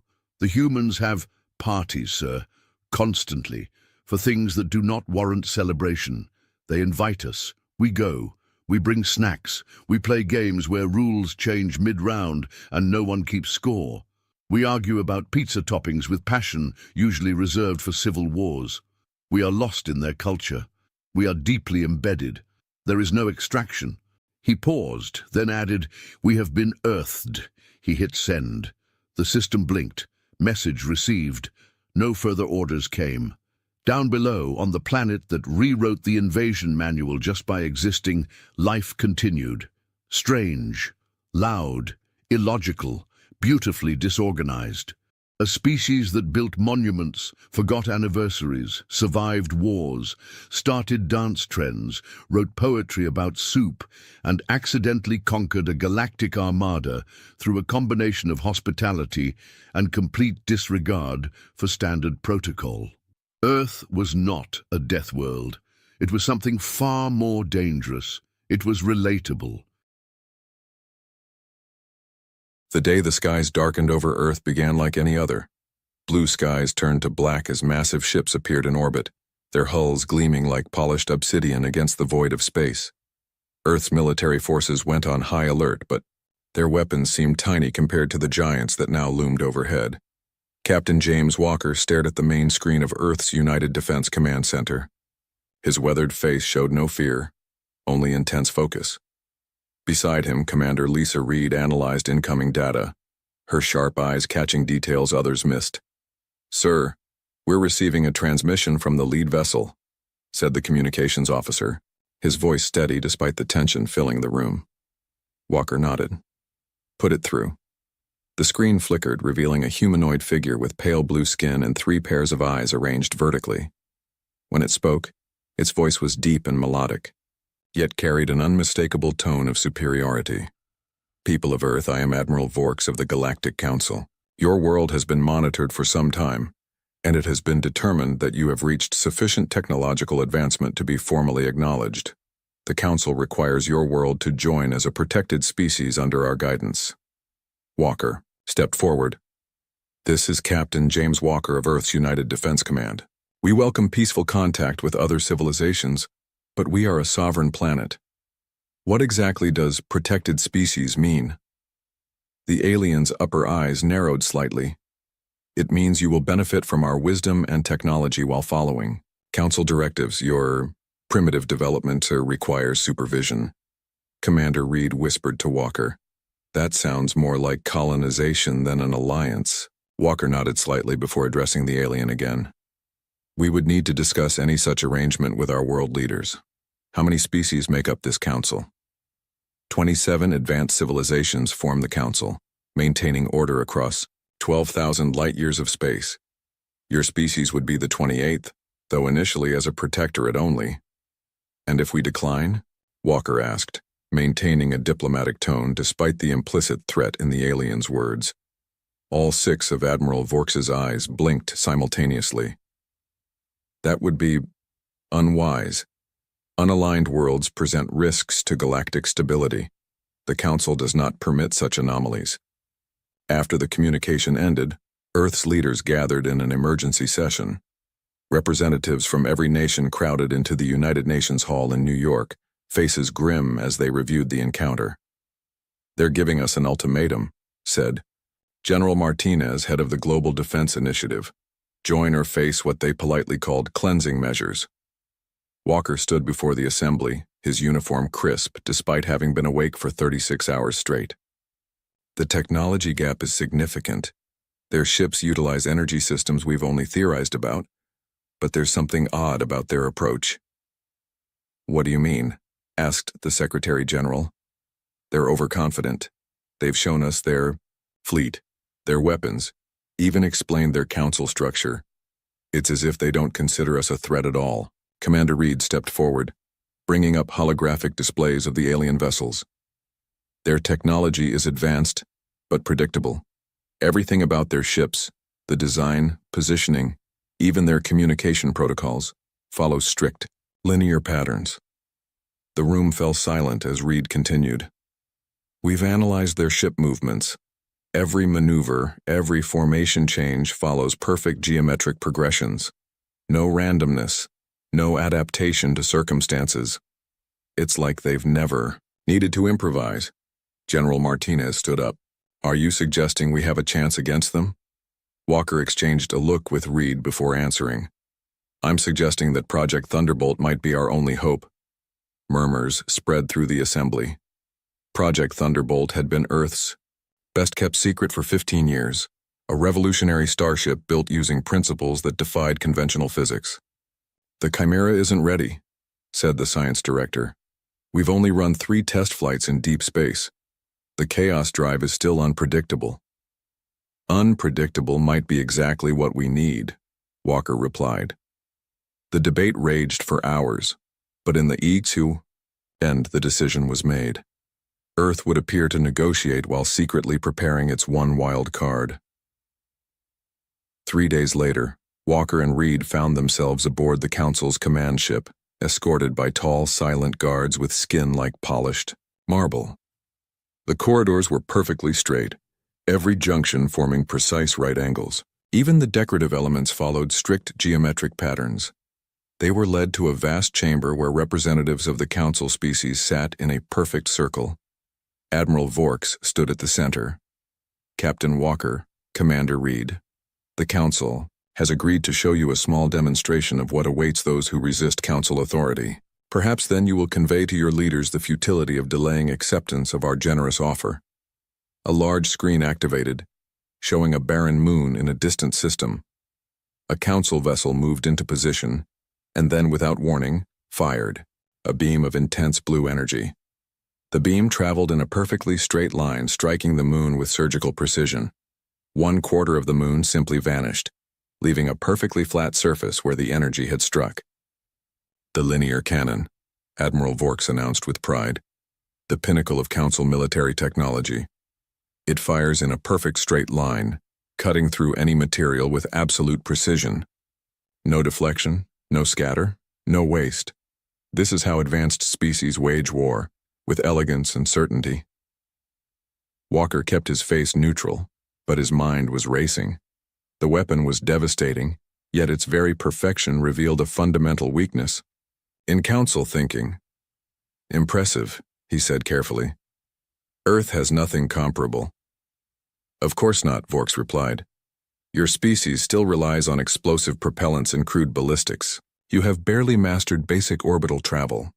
How long do we have to consider your offer?" Reed asked. "The Council grants Earth 72 hours to submit formal acceptance. After that, we will be forced to begin cleansing procedures on outlying, human settlements." As they were escorted back to their shuttle, Walker whispered to Reed, "Did you notice? Not one of their systems shows any capacity for dealing with unpredictable variables." Reed nodded slightly. "Their entire civilization values order above all. They fire straight. Then it's time for humans to show them the value of chaos," Walker said as they boarded their shuttle to return to Earth. "Send the authorization code to activate final phase of Project Thunderbolt." As they descended toward Earth, neither spoke, again both watching the massive Council ships arranged in perfect, predictable formations above their home.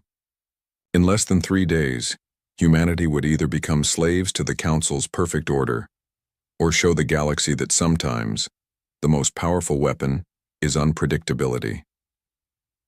Behind the moon, hidden from Council sensors, engineers made final preparations on the USS Chimera, a ship designed not to fire straight but to break every rule the Council lived by. The grand chamber of the Galactic Council glittered with advanced technology.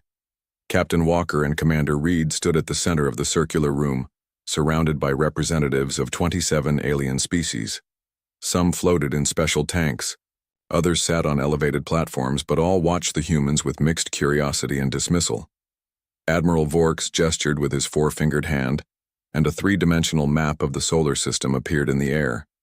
"Today, we will show you the true might of the Council," he announced. "Your primitive species must understand what you face should you choose unwisely." Walker maintained a neutral expression despite the insult. "We appreciate your candor, Admiral." A tall, insect-like alien with crystalline eyes stepped forward. "I am General Krill of the Strategic Fleet. For 10,000 cycles, the Council has maintained order through superior technology and discipline." His mandibles clicked as he spoke. "The demonstration will begin shortly." Reed studied the alien representatives carefully. Despite their different biologies, they all shared something, an almost religious reverence for order and symmetry. Even their seating arrangement formed perfect geometric patterns. Outside the massive Council mothership, smaller vessels moved into formation. The humans and Council representatives watched through a view screen that showed a section of empty space near Jupiter. "We have positioned a target drone at a distance of 1 astronomical unit," General Krill explained. "Observe true power, wielded with perfect precision." 3 Council ships aligned themselves in a triangle formation. Energy began to build between them, forming a web of light that pulsed with increasing intensity. "The linear cannon requires 3 ships for maximum effectiveness," Admiral Vorks explained. "Each vessel provides one component of the firing solution. Absolute coordination is required, something only truly advanced species can achieve." The energy reached a critical point and then shot forth as a perfect beam of blinding blue light. It traveled in an absolutely straight line, unnaturally so, as if the very concept of deviation had been erased from physics. When it struck the target drone, the small ship didn't explode. It simply ceased to exist, leaving a perfectly cylindrical void